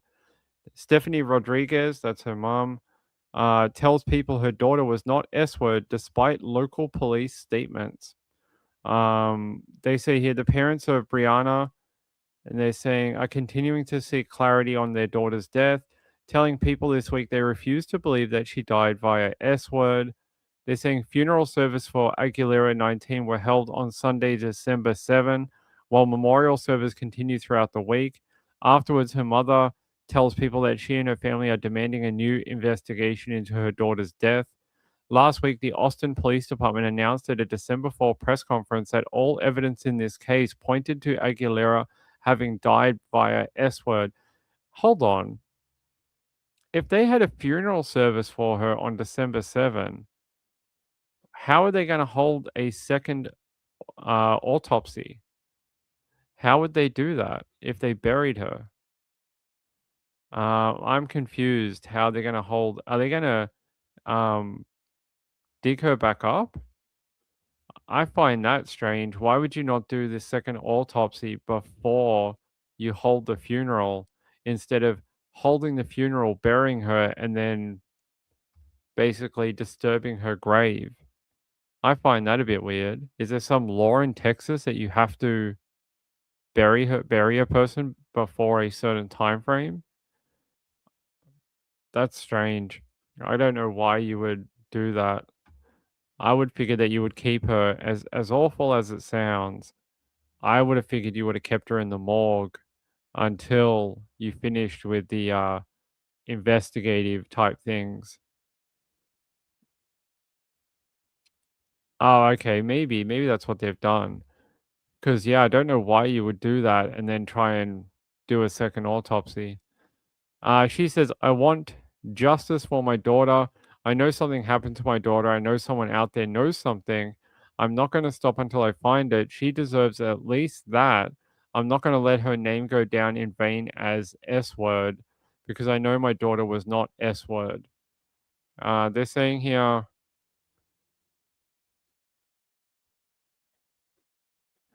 the PD still saying the same thing. Our investigation reveal, unfortunately, Brianna had made S-word comments previously to friends back in October of this year. This continued, and they're saying this continued through the evening of her death, with some self-hatred actions earlier in the evening and a text message to another friend indicating the thought of S-word. Police in Austin had discovered her body outside 21 Rio, a 21-story apartment complex, hours after the rivalry football game between the Aggies and the University of Texas ended. Yeah, there you go. They're also saying here, the PD said that there has been statements suggesting the police have failed to do our jobs, and they say those statements are not accurate. There you go. They're saying that they believe they have done their job. I don't know. What do you guys think? You guys let me know. Do you guys think that what the PD has said is correct, or do you think they have to go back and try again? Kaliza said, we've all heard stories where police were quick to declare S and it turns out it was M word or an accident. That is true. Betsy said, her self-proclaimed comments have her poor mum totally confused. That is true. Diane Marie says, I'm not sure, but mum. Danny says the PD is correct. Look, I don't think the PD would come out and be so brazen with what they were talking about in the press conference if they really thought they weren't 100% sure. But you know, we've not heard anything else in weeks now about any sort of alternate anything. So I am confused about what a second autopsy might find. All right. So there's a little bit of new information on Anna Kepner. We're a little behind on this one, but I thought we'd cover it just so we can stay up to date together. It's just comes from a custody hearing. So I'm going to play a little bit of it and we'll talk about it a bit. How will you ensure justice is served for Anna? We begin in Titusville, a family staying quiet about the murder of their 18-year-old daughter. The Kepners were back in court today for a hearing, for a custody hearing involving Anna's step-siblings. One of those siblings is the lone suspect in Anna's death. Thanks for joining us. I'm John Brown. Good evening. I'm Luann Sorrell. Today's hearing gave us a look at the family dynamic between Anna and her siblings. Fox 35's Esther Bauer is joining us live tonight. So, Esther, you tried talking to this family as they were leaving the courthouse. Luann, we tried, but we were again met with silence from both Anna's dad and her stepmom. This comes more than a month after Anna was found dead, stuffed under a cruise ship bed. But we are learning more about all of the turmoil that was taking place inside this family way before the vacation even happened. Have you learned anything from the FBI since Anna was found? It's been over a month. Have they told you anything on possible charges being filed? How will you ensure justice is served for Anna when she died while cruising with her family? Anna's dad, Chris Kepner, and her stepmom, Chantel Hudson, both showing up to the custody battle between Chantel and her ex-husband, Thomas Hudson. In the courtroom, we heard testimony about an alleged assault and how Anna's stepmoms, Chantel Hudson, kept their kids from seeing their dad for more than a year. All of this turmoil leading up to Anna's stepbrother now being named a suspect in her alleged murder. Thomas Hudson says he never gave consent or permission for his kids to go on the cruise, but Chantel took them anyway. This isn't the only issue we're seeing between the parents affecting the children. In court, we also learned all of the kids were in therapy for at least a year. The oldest child testified Chantel and Anna's dad, Chris, tried to forcibly move him to Titusville against his will and even restrained him in the car. And what did Christopher Kevin do at that point? They had held me against the seat, and he put his arm around the back of my neck, holding me up against the front seat. She held me there as well.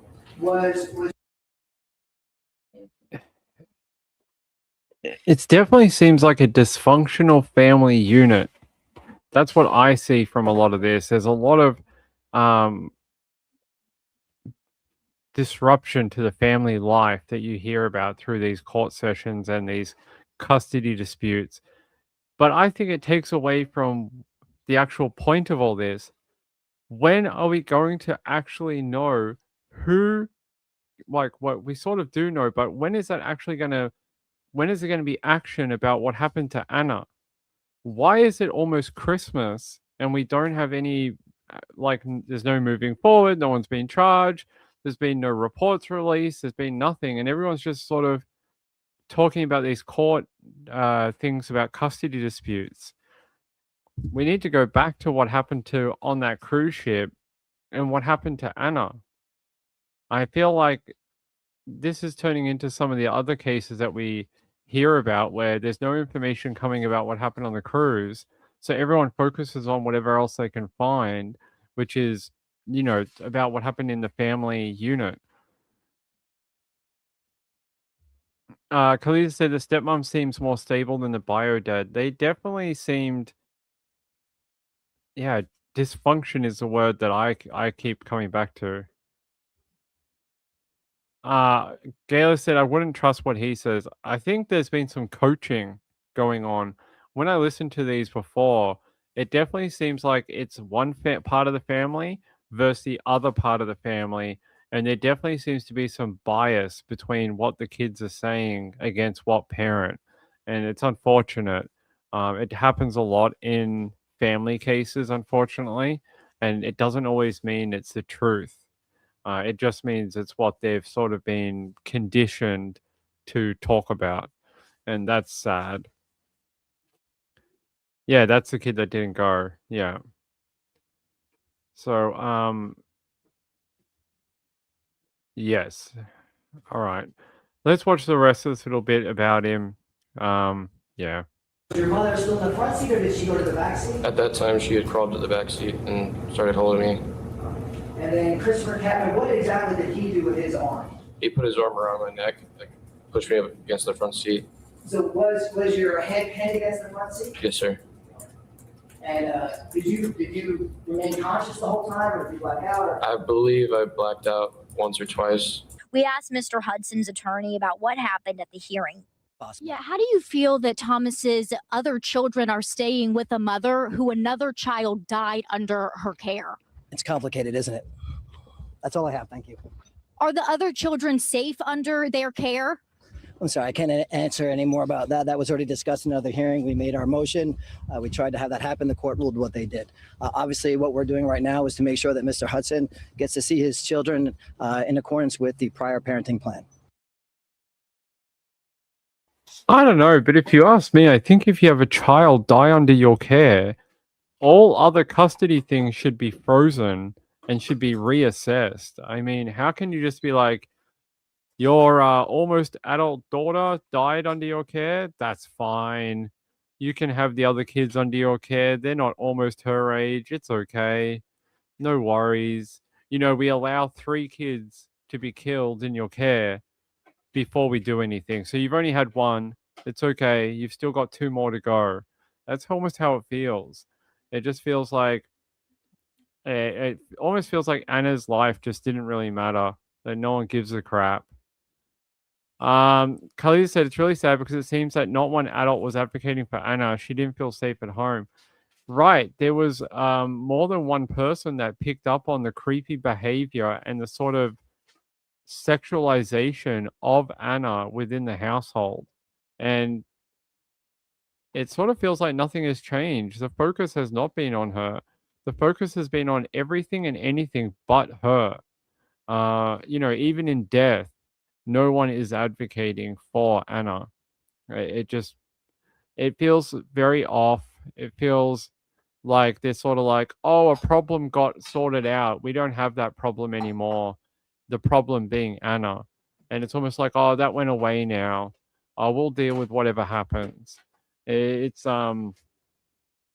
gross. It really is. In any other family, if you had your teenage daughter killed by what seems like a family member, it would just be shut down. Like your entire family would just be shut down until someone's charged and thrown in jail.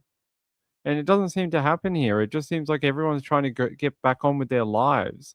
It's like, oh, she's dead. Oh, well. Oh, well, what are we doing for Christmas and New Year's? Oh, are you going to stay with your dad? No. Oh, you're going to stay with the mom? Okay. Like, it just seems awful. It just...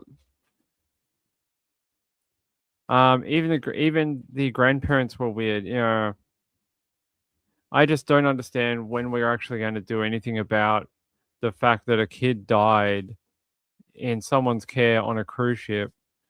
Khalid said, it seems like child custody CPS decisions are so random. Kids can be taken away for small things and others are left with obviously huge dysfunctional families for no apparent reason. I've seen kids taken away and investigated for like a dad who smacked his kid because it was naughty, had the kids taken away. This one, a person died in their care and they're all like, yeah, that's fine. It's all good. Just keep going with the parental agreement we had. You're missing one more child. Oh well, who cares? Laurie said, so the dad is Anna's father and the son was the wife's. Yes. So they're sort of they're not from the same side of the family. The family is like a blended family after a separation. Let's see. I want to see if we're getting any update about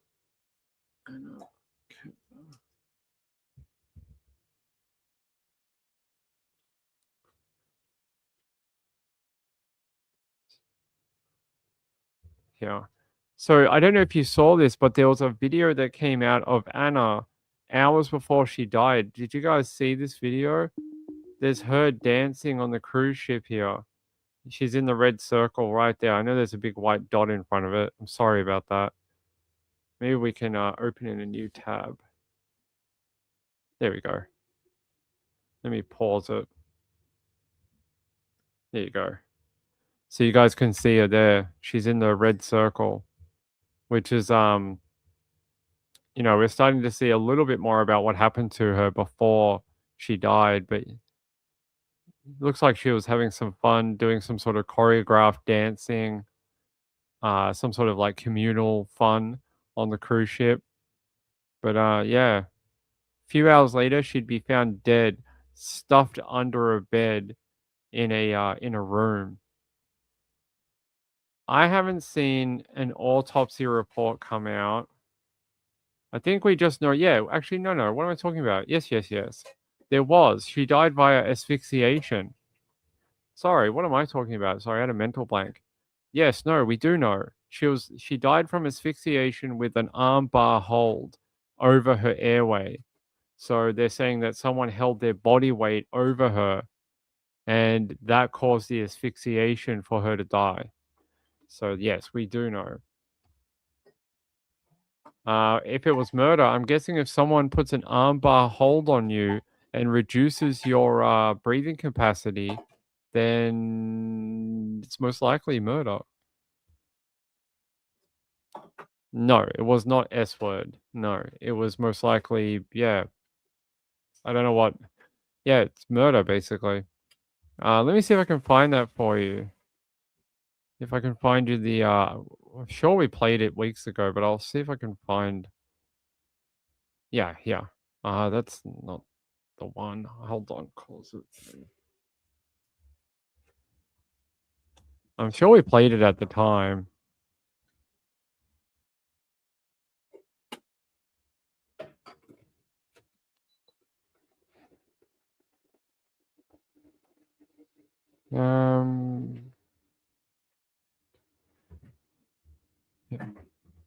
Yeah, I'll take you to it.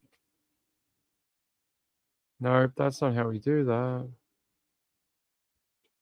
To follow up on the investigation into the death of Anna Kepner and this unrelated custody case involving her stepmother that is in some ways now tied to this because of the 16-year-old stepbrother of Anna Kepner being, according to court documents, the central suspect in her death. And we heard about that in a Brevard County courtroom earlier today. I want to bring in Fox 35's Esther Bauer, who joins us live now via Zoom. Esther, you were in that courtroom.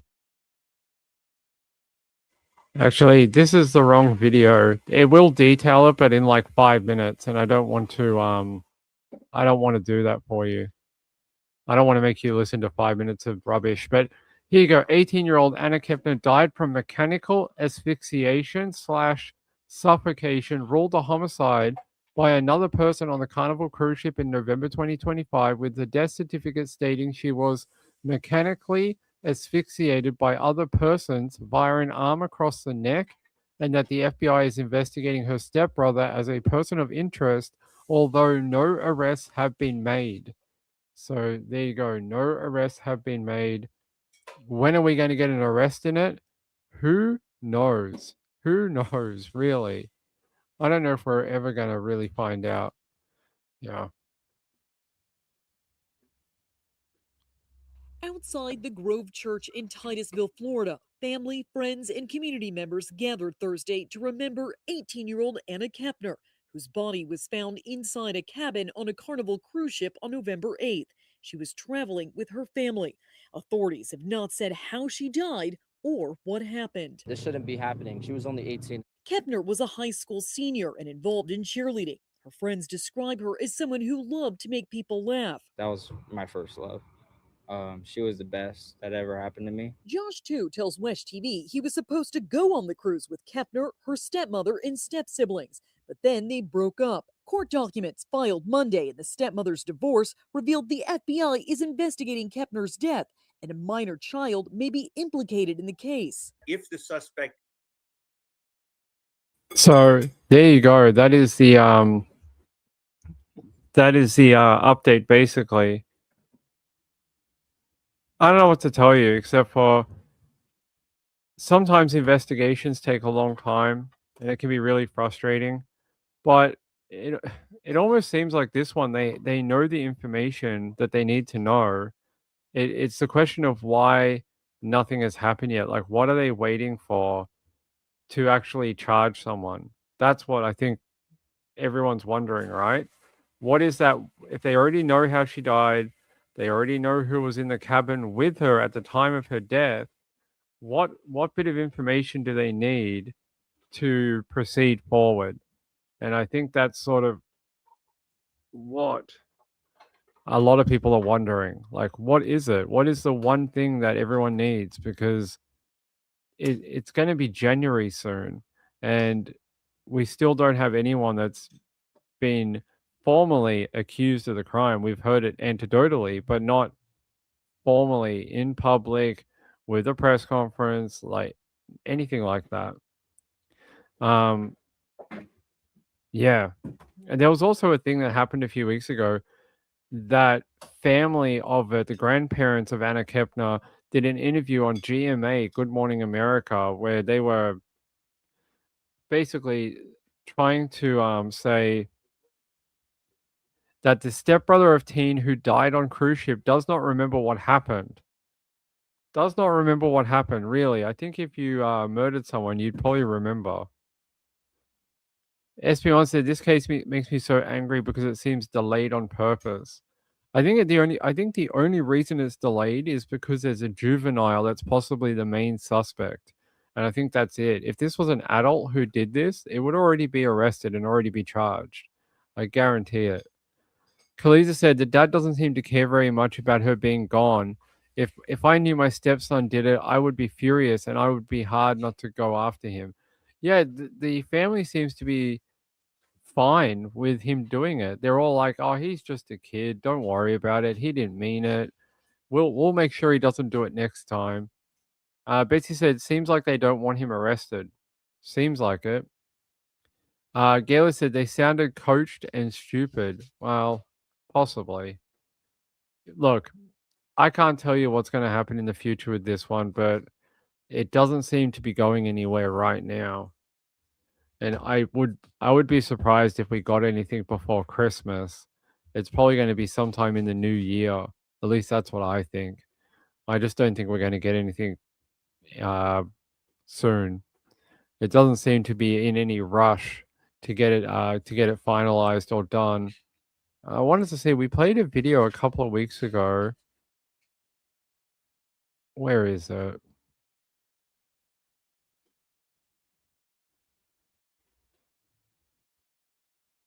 Is it this one? I'll take you to Fox 35 Orlando. This is the last video I'll play. Big story at 5:30 tonight. New details in the death of Anna Kepner. New court documents say that the 18-year-old was found asphyxiated under her bed in a cruise ship cabin. Tomorrow, her father and stepmother are expected to be in family court. Yeah, more people are being called in to take the stand. Fox 35's Esther Bauer breaks down what we can expect to see. It's been nearly a month since this Titusville teen died while cruising with her family. On Friday, her family may have to answer to a judge about what happened on the ship. An unrelated custody battle between Anna's stepmom and her ex-husband is now caught up in an alleged murder investigation by the FBI. The father's trying to, unfortunately, take advantage of a situation that shouldn't be taken advantage of. Anna's 16-year-old stepbrother is a suspect in her death. Criminal defense attorney Jeff Golub says Anna's stepmom's ex is trying to use the cruise ship death to get his other kids away from their mom. We asked an attorney not affiliated with this case how this custody case could impact the death investigation. They're trying to make a big deal out of it. I understand, but it's not going to affect anything in this case. Golub I honestly think it should. I think a death of another child should impact any other custodial arrangements. I Hear Morning says, do you think the fact that the federal justice system doesn't have juvenile exceptions and it wasn't in a state's jurisdiction is part of the reasons behind the scene issue? The fact that it happened in international waters, you mean? I mean, maybe, but I think there's statutes that... So my understanding is if you commit a crime, even if it's in international waters, that there are things laid out when that situation arises and that what country it goes to. Obviously, in this particular case, it seems like it went to Florida and the USA. So I don't think that's a massive problem. I think there has been people being killed and there's been crimes that have happened in waters off the coast before. A very famous one that happened is there was a death of a woman on a cruise ship in Australia back about 10, 15 years ago, where they basically got this middle-aged woman, drugged her up, and they basically assaulted her, basically. Some of it was consensual, a lot of it wasn't, and they basically treated her like a toy. And they got her so drunk and so drugged up that she peed herself and defecated all over the floor. And she ended up dying. She ended up dying on that cruise ship. And those guys were charged in Australia, although the case fell apart. I don't think anyone ended up doing any time. Yeah, Diane Brimble. And that one happened down here on a cruise ship. Here, Diane Brimble. Which was a very sad case. Her final moments described in the court case, horrible, really horrible. I think it's not something, just really not nice. So she was unknowingly drugged and they basically sort of filmed her, abused her, and she consumed a lethal mix of alcohol and GHB after unknowingly ingesting the substances. And they're saying here that a local court magistrate who knew Miss Brimble said that she would never have agreed to have sex with men she did not know and described her as prudish about sex. She noted evidence given by the men who shared the cabin with Miss Brimble's body was found to be not very credible, because they gave police conflicting accounts of the drugs they had been using and what happened in the cabin. Her inquest was terminated in July of 2007 after charges were recommended against 3 men from South Australia. A manslaughter charge against Mark Willem was later dropped after he pleaded guilty to supplying the drug. A conviction was recorded, but he did not go to jail. The sentencing judge said Willem had already suffered enough from years of public humiliation and severe mental illness since Miss Brimble's death. So that is one that happened down here. And there were some photos of her that emerged from that night. They were very unflattering. This happened in 2002 in Australia. I can't remember if the photos were ever...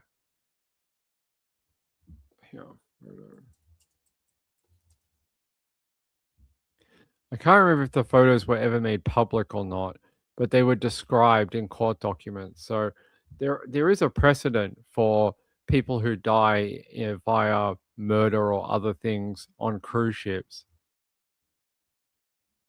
SPO said, this is why I'll never go on a cruise. I mean, there's some pretty funky stuff that happens on cruises. SPO said, how can you live with yourself after doing that plus murder? Yeah, it would be pretty sad. Hey, Texas, how are you? Kaliza said that was really sad. Those men never paid for what they done to her. Nope. They never went to jail.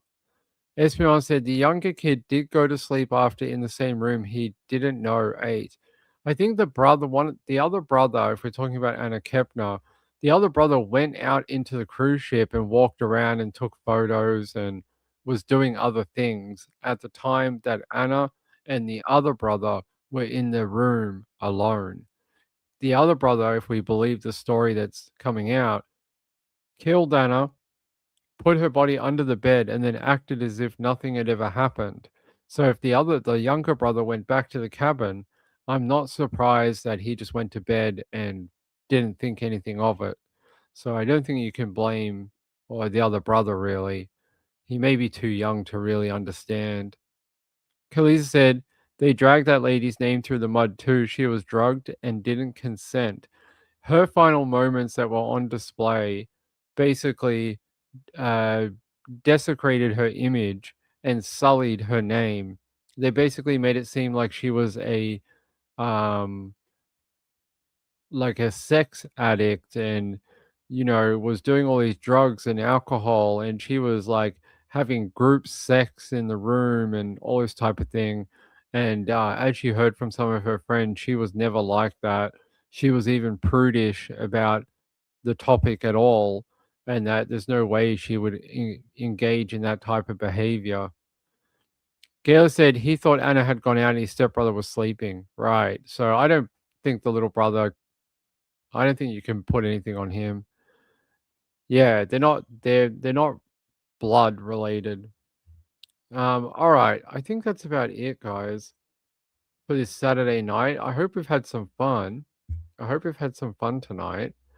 I'm going to be on all through Christmas. The only day I won't be on for you guys is Christmas Eve. Christmas Eve in America, I will not be here. I will be doing a family gatherings. But every other day, I'll be here for Christmas Day in America. I'll be here for Boxing Day.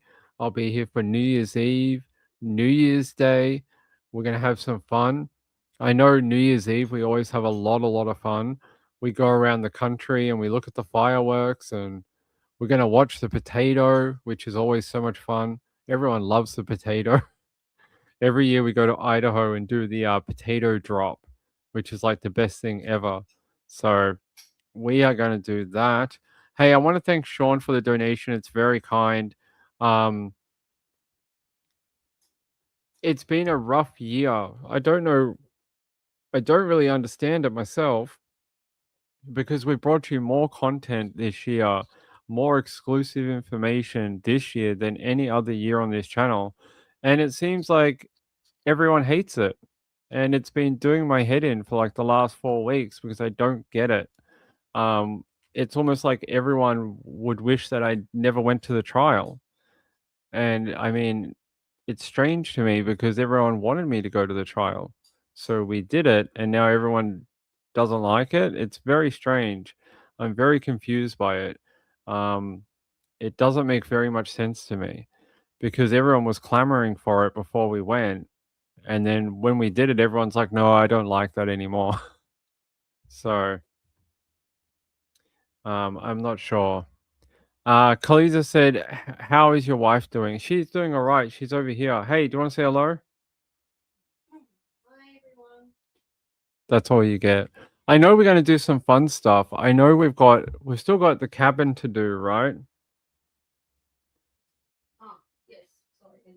Yeah, we've still got a Kit Kat cabin. We've still got some American foods we haven't taste tested yet. We have a cheesecake. We have a New York style cheesecake from Sara Lee in America that we haven't had yet. We have some toaster strudels. What else do we have? I don't know. We've got, yeah, I got some Funyuns. What else do we have? We got a few things. We got a few American stuff we haven't tried as of yet. I was just trying to think what else we had. We've got a Musketeer bar that we haven't had. Oh yeah, Mrs. Ping had some goldfish crackers, didn't you? She had what one was it?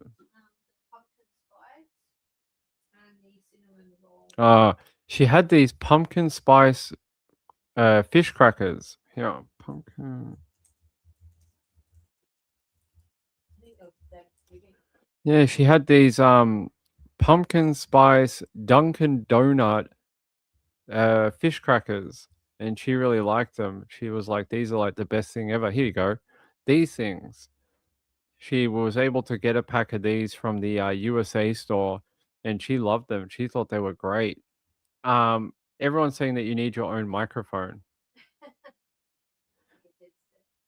No, no, like just a microphone.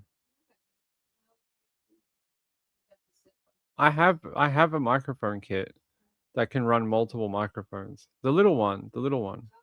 Yeah, the little one. Yes, the sign needs to be up more, but we don't know how to do it.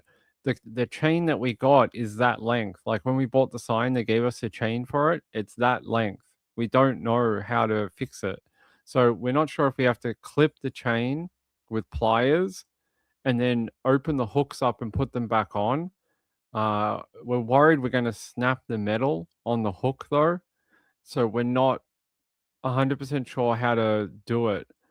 Yeah, it's not that type of chain, although I can clip it with a pair of pliers and cut it and like cut it to length. So it's maybe something we have to do. Yeah, it is too short. It needs to be like here. But that's not how we do it. Like that. It needs to be up here. Like above the chair. So we're going lower the chair. The chair's already really low. There, look, I'm really short. This is as low as the chair goes, and I'm like almost under my desk. I actually normally sit a lot higher, but I'm actually sitting a lot lower to avoid the sign. It works a little bit. You almost get it, but I'm like my legs and my knees are like really high, like I'm sitting on a child's chair. It's the sign is unfortunately just really low. You don't like pumpkin spice? It should be illegal. I don't know about. I don't like pumpkin spice either. Ping doesn't like it either. I rarely buy goldfish crackers for my kid, but when I do, they love it. Mrs. Ping likes them. Kelly said, "Have the kitties been naughty or nice?" I don't know. They've been a little bit of both, actually. They've been good cats and bad cats. They've been I don't know. Lately, they've been pretty good, haven't they? Lately, they've been good cats, but they can. Yeah, sometimes they can be really naughty. Sometimes they can be really, really naughty. But lately they've been okay. Although Rory ripped the camera out of the thing yesterday. She has this thing about sleeping on the electrical cords of my computer. She loves it. And when she does it, she pulls on the cords and it rips everything down. No cat is bad. The word is naughty. No, these cats can be bad sometimes.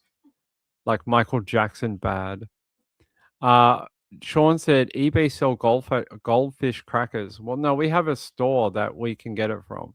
There's a store down here called USA Foods that we buy it from. So here, I'll show you. No. They're talking about eBay. It'd be more expensive. See, we buy it from here, and like there's a store. It's not too far away from where we live, and they sell USA products. So this is where she got it from.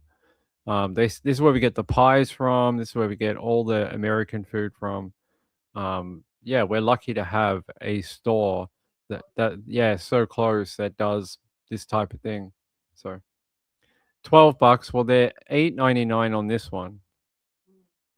Khalees said, my son has a teenage kitten whose new favorite thing is to sneak into the refrigerator and sit in the little shelf in the door.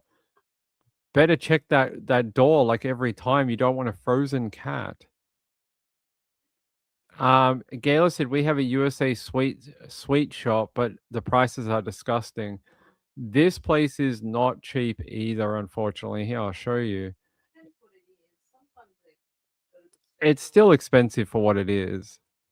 Yeah, let's see if we can go here. It's still quite expensive. Here. Go to candy. Yeah, like you guys can see. Like Tootsie Rolls and yeah.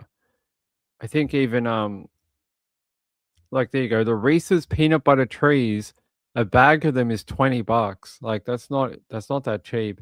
A Baby Ruth bar is about $3.50, and a bag of Jolly Ranchers is $9. So yeah, it's not that cheap. There you go. Hershey's Xmas Kisses hot cocoa milk flavor. They sound pretty good. Actually, they look pretty good. We might look at getting those maybe. They're hot cocoa milk flavor, and they got like a milk filling in the Hershey Kisses. Yeah, they sound pretty good. But yeah, you can see that like $4 for a pack of gum for the cinnamon Trident gum, $4. So it's not cheap. It's pretty pretty pricey. Yeah. So we don't buy there all the time because of the price, but every now and then we'll grab things from there. So yeah, there you go. We got Reese's Snowman Christmas candies and red velvet cupcake bites or something. Altoids, if you like Altoids. So they're like a mint, but they're really strong. What else we got? Mike and Ike's and Spice Drops, Zachary Halloween candy. Tell me, guys, is Zachary Halloween candy any good? Because they always have it on USA Foods, and I never know if it's actually any good or not. It seems to me like cheap candy that tastes like wax, and it's probably no good. You got Sour Patch and all sorts of things. A marshmallow fluff, which is pretty popular. So SP1 said, I spent $6 on natural gum the other day. Oh, really? $6? Gail said, the Kisses are cheap, nasty chocolate. SP1 said, I'm a chocolate snob. I won't eat any of that crap. Oh, okay. Gail said, I'm talking if it costs $2 there, it's about £15. Really? And it's $1.50 per 1 pound. Ooh, that is expensive. SP Mama said, I'd send you stuff, but it's so expensive to send anything at all. I can tell you there was someone from the chat, I'm not going to name who it is. There was someone from the chat who tried to send us Halloween candy. Was really kind, went out to Walmart and a few other places, picked up all these big bags of candy for us, like those really big ones in America that have like 100 pieces in it. And this poor person went to the post office and was like, okay, I want to send this to a PO box in Australia. I think they almost fainted from the cost of it. And then they were very kind. They emailed me and went, I'm sorry, Ping, I can't send these things to you because the cost of it was astronomical. Astronomical. I think they were talking something like over $200 American to send it. $200 to post something. So I was like, I appreciate the gesture. I don't want you spending $200 to send anything. I don't think that is a wise investment of money. And I think like that's like ridiculous. And I just said, you eat the candy, give it out to children at Halloween. And I'm sorry that, you couldn't do it. But, $200 is insane. Insane. It wasn't even that much. It was just like 4 of those bags, like those ones that have 100 pieces in it. So yeah, it was like I can't remember how much they said. I'd have to check the email, but it was like something crazy, like $150 or $200. Khaleesa said, I paid $86 to send snacks to my mother-in-law when she was living in South Africa. Yeah, it was bonkers. Sean said, I send my mate Vegemite in Virginia and the freight is $50. Vegemite is $10. They can get Vegemite in America now. They sell it at Walmart. You can get it. I heard from a friend that you can get Vegemite locally in America, that you don't need to import it anymore. So maybe you should tell your friend in Virginia that it is possible to get it. Who is messaging me? Hold on.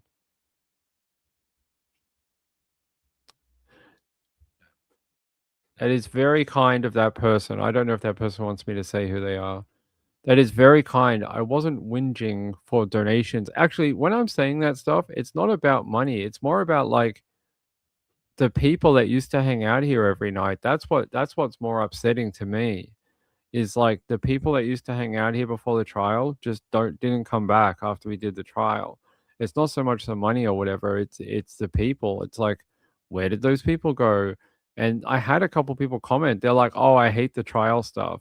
Oh, I don't like when you did the trial for 3 months." And I'm like, I don't get it because everyone was so into it and so like, "Oh, I can't wait for the trial and it's going to be great to hear about the mushroom murders." And then they changed their mind at the end of it. It was very strange. So I appreciated that person. I don't know if they want me to read it out, but I'll say thank you. It's very kind to that person. Merry Christmas to you. It's very, very sweet. Actually, the person who sent it in is a regular donator who's been very kind over the years, and I appreciate it. It's very kind. We have some very regular donators to the channel who I would say without their contributions every so often, there's no way I'd be here anymore. It's not possible. Without them, I can't do it. So hold on, guys, hold on.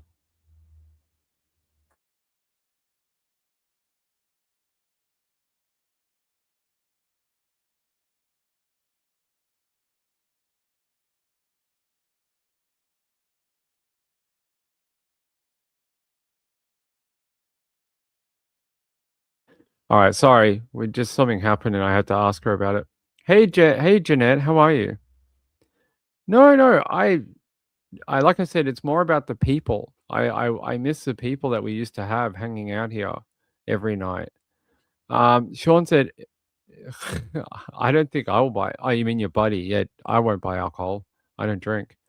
SP1 said, life just happens. Maybe after the Daybell trial, I only kept with 1 or 2 YouTube people and haven't done hardly any trials since. That's true. That's true. All right. Let me see what else. Do we miss anyone's comments? Yeah, SP1 said Vegemite is here. Yeah, see? Your buddy can get it in America. I'm telling you, they have it at here.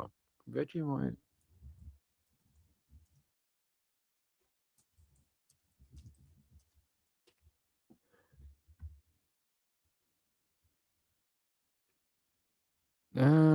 There's a place called the Australian Food Shop where you can get it in America, but I'm pretty sure if you go on Amazon, you can get it locally. I'm just trying to find out what store. Yeah, here, Walmart. Walmart has it. Look, Walmart.com in the USA has it. Now, it's not cheap. It's like $19.58 for a 220 gram jar. That is not a very big jar of Vegemite, but apparently you can get it on Walmart.com. So maybe you can get it. Kaliza said, do you all think it tastes good though? What? Vegemite tastes amazing. I don't know if it's one of those things you have to grow up eating when you're young or something, but I love Vegemite. It's like the best thing ever. You have to know how to use it. You have to butter your bread and then you use the Vegemite. You don't just get Vegemite and spread it on bread. I mean, you can, but it's not the way I like it. I like it you get the creaminess of the butter and then you get like the saltiness of the Vegemite. So you get that sort of like creamy, salty kind of thing going on. That's the attraction of it. Marmite is the worst stuff in the world. I cannot stand Marmite. It's too sweet. It's runny. It doesn't taste great. Yeah, so there's a big fight between Walmart, Marmite, and Vegemite. SP, good night, my friend. Good night, my friend. Tallow is $19 a jar. I don't know what the hell tallow is. Jeanette said, I got some for my son to try. He says it's like a mix of Marmite and Bovril with a hint of celery. Really? That's a fun description for it. Gayla said they are both absolutely vile. Vegemite is makes you grow up big and strong. Sean said Vegemite and cheese version is probably better if you think it's too strong a taste. Yeah. I'm not a huge fan of the cheese version. I think it tastes a bit funny. It's not my cup of tea. But yeah, Australians grow up with Vegemite. It's like I guess it's like people from Asia, they grew up with like tofu and sauces and things, and you might try it and be like, ugh, that tastes terrible. And you're just like, well, who would eat this stuff? But for them, they grew up with it, and it's something that's part of their like identity and cuisine. It's sort of like Vegemite. Vegemite is sort of instilled in Australian youth from a very young age. Yeah, it's sort of like peanut butter and jelly. Peanut butter and jelly is not a thing here. So growing up, I used to see in USA TV shows, oh, we're going to have like a peanut butter and jelly after school. Well, the kids in Australia have Vegemite and cheese or just Vegemite sandwiches after school. And peanut butter and jelly is not a thing that kids do here. It's just, yeah, not a thing here. I mean, they might now that the internet is like a worldwide thing, but when I was growing up, it wasn't a done thing. Tofu is disgusting. I am not a fan of tofu. Mrs. Ping likes tofu, but I don't like it. I think it tastes like squishy. It basically tastes like you're eating a sponge, and you're like, this thing has no flavor. Why am I eating it? It's like, I can chew on my couch. Yum, foam. It's like, it's not really, I don't like it. It's not my thing. Mrs. Ping likes tofu though. She eats tofu almost every night. All right. Let's get out of here. Let's get out of here. Hey, I love you all very much. Thank you to those lovely people who are being so supportive of the channel. Let's see if we can get our old friends back here. Let's see if we can get them back here for Christmas. Maybe they'll come out and play for Christmas. All right. Chipmunk says I learned so much stuff from Ping. All right. It's getting late. It's almost 5 p.m. here. We've been on since like 2:30. Yeah, I'm sorry about whinging about that topic about the people. It's been playing on my mind for a few months. And ever since a couple of people made a comment in the chat, it's been playing on my mind. So, all right. We'll be back tomorrow. I don't know what we're going to do tomorrow, but we're only like 2 days out from Christmas in Australia. Christmas is on Thursday, Thursday. And we've got 3 days. 3 days. Oh, by the way, good luck to the 49ers. 49ers, if they can win their remaining 3 games of the schedule, the 49ers will be the #1 seed in the NFC. They will win the NFC West, become the #1 seed, and go to the playoffs as the #1 ranked team on the NFC side of the thing. So if you're a Niners fan out there, you better be praying for the Niners to win their next 3 games and for the Rams and Seahawks to continue losing. So good luck to my 49ers tomorrow. We need all the wins we can get. And hopefully my Niners might go to a Super Bowl this year. So that and the 49ers are hosting the Super Bowl in Santa Clara this year. So if they can win the game, if they can get to the Super Bowl, they might win it in their own stadium. That'd be pretty cool. All right, I'll be back tomorrow. Love you all.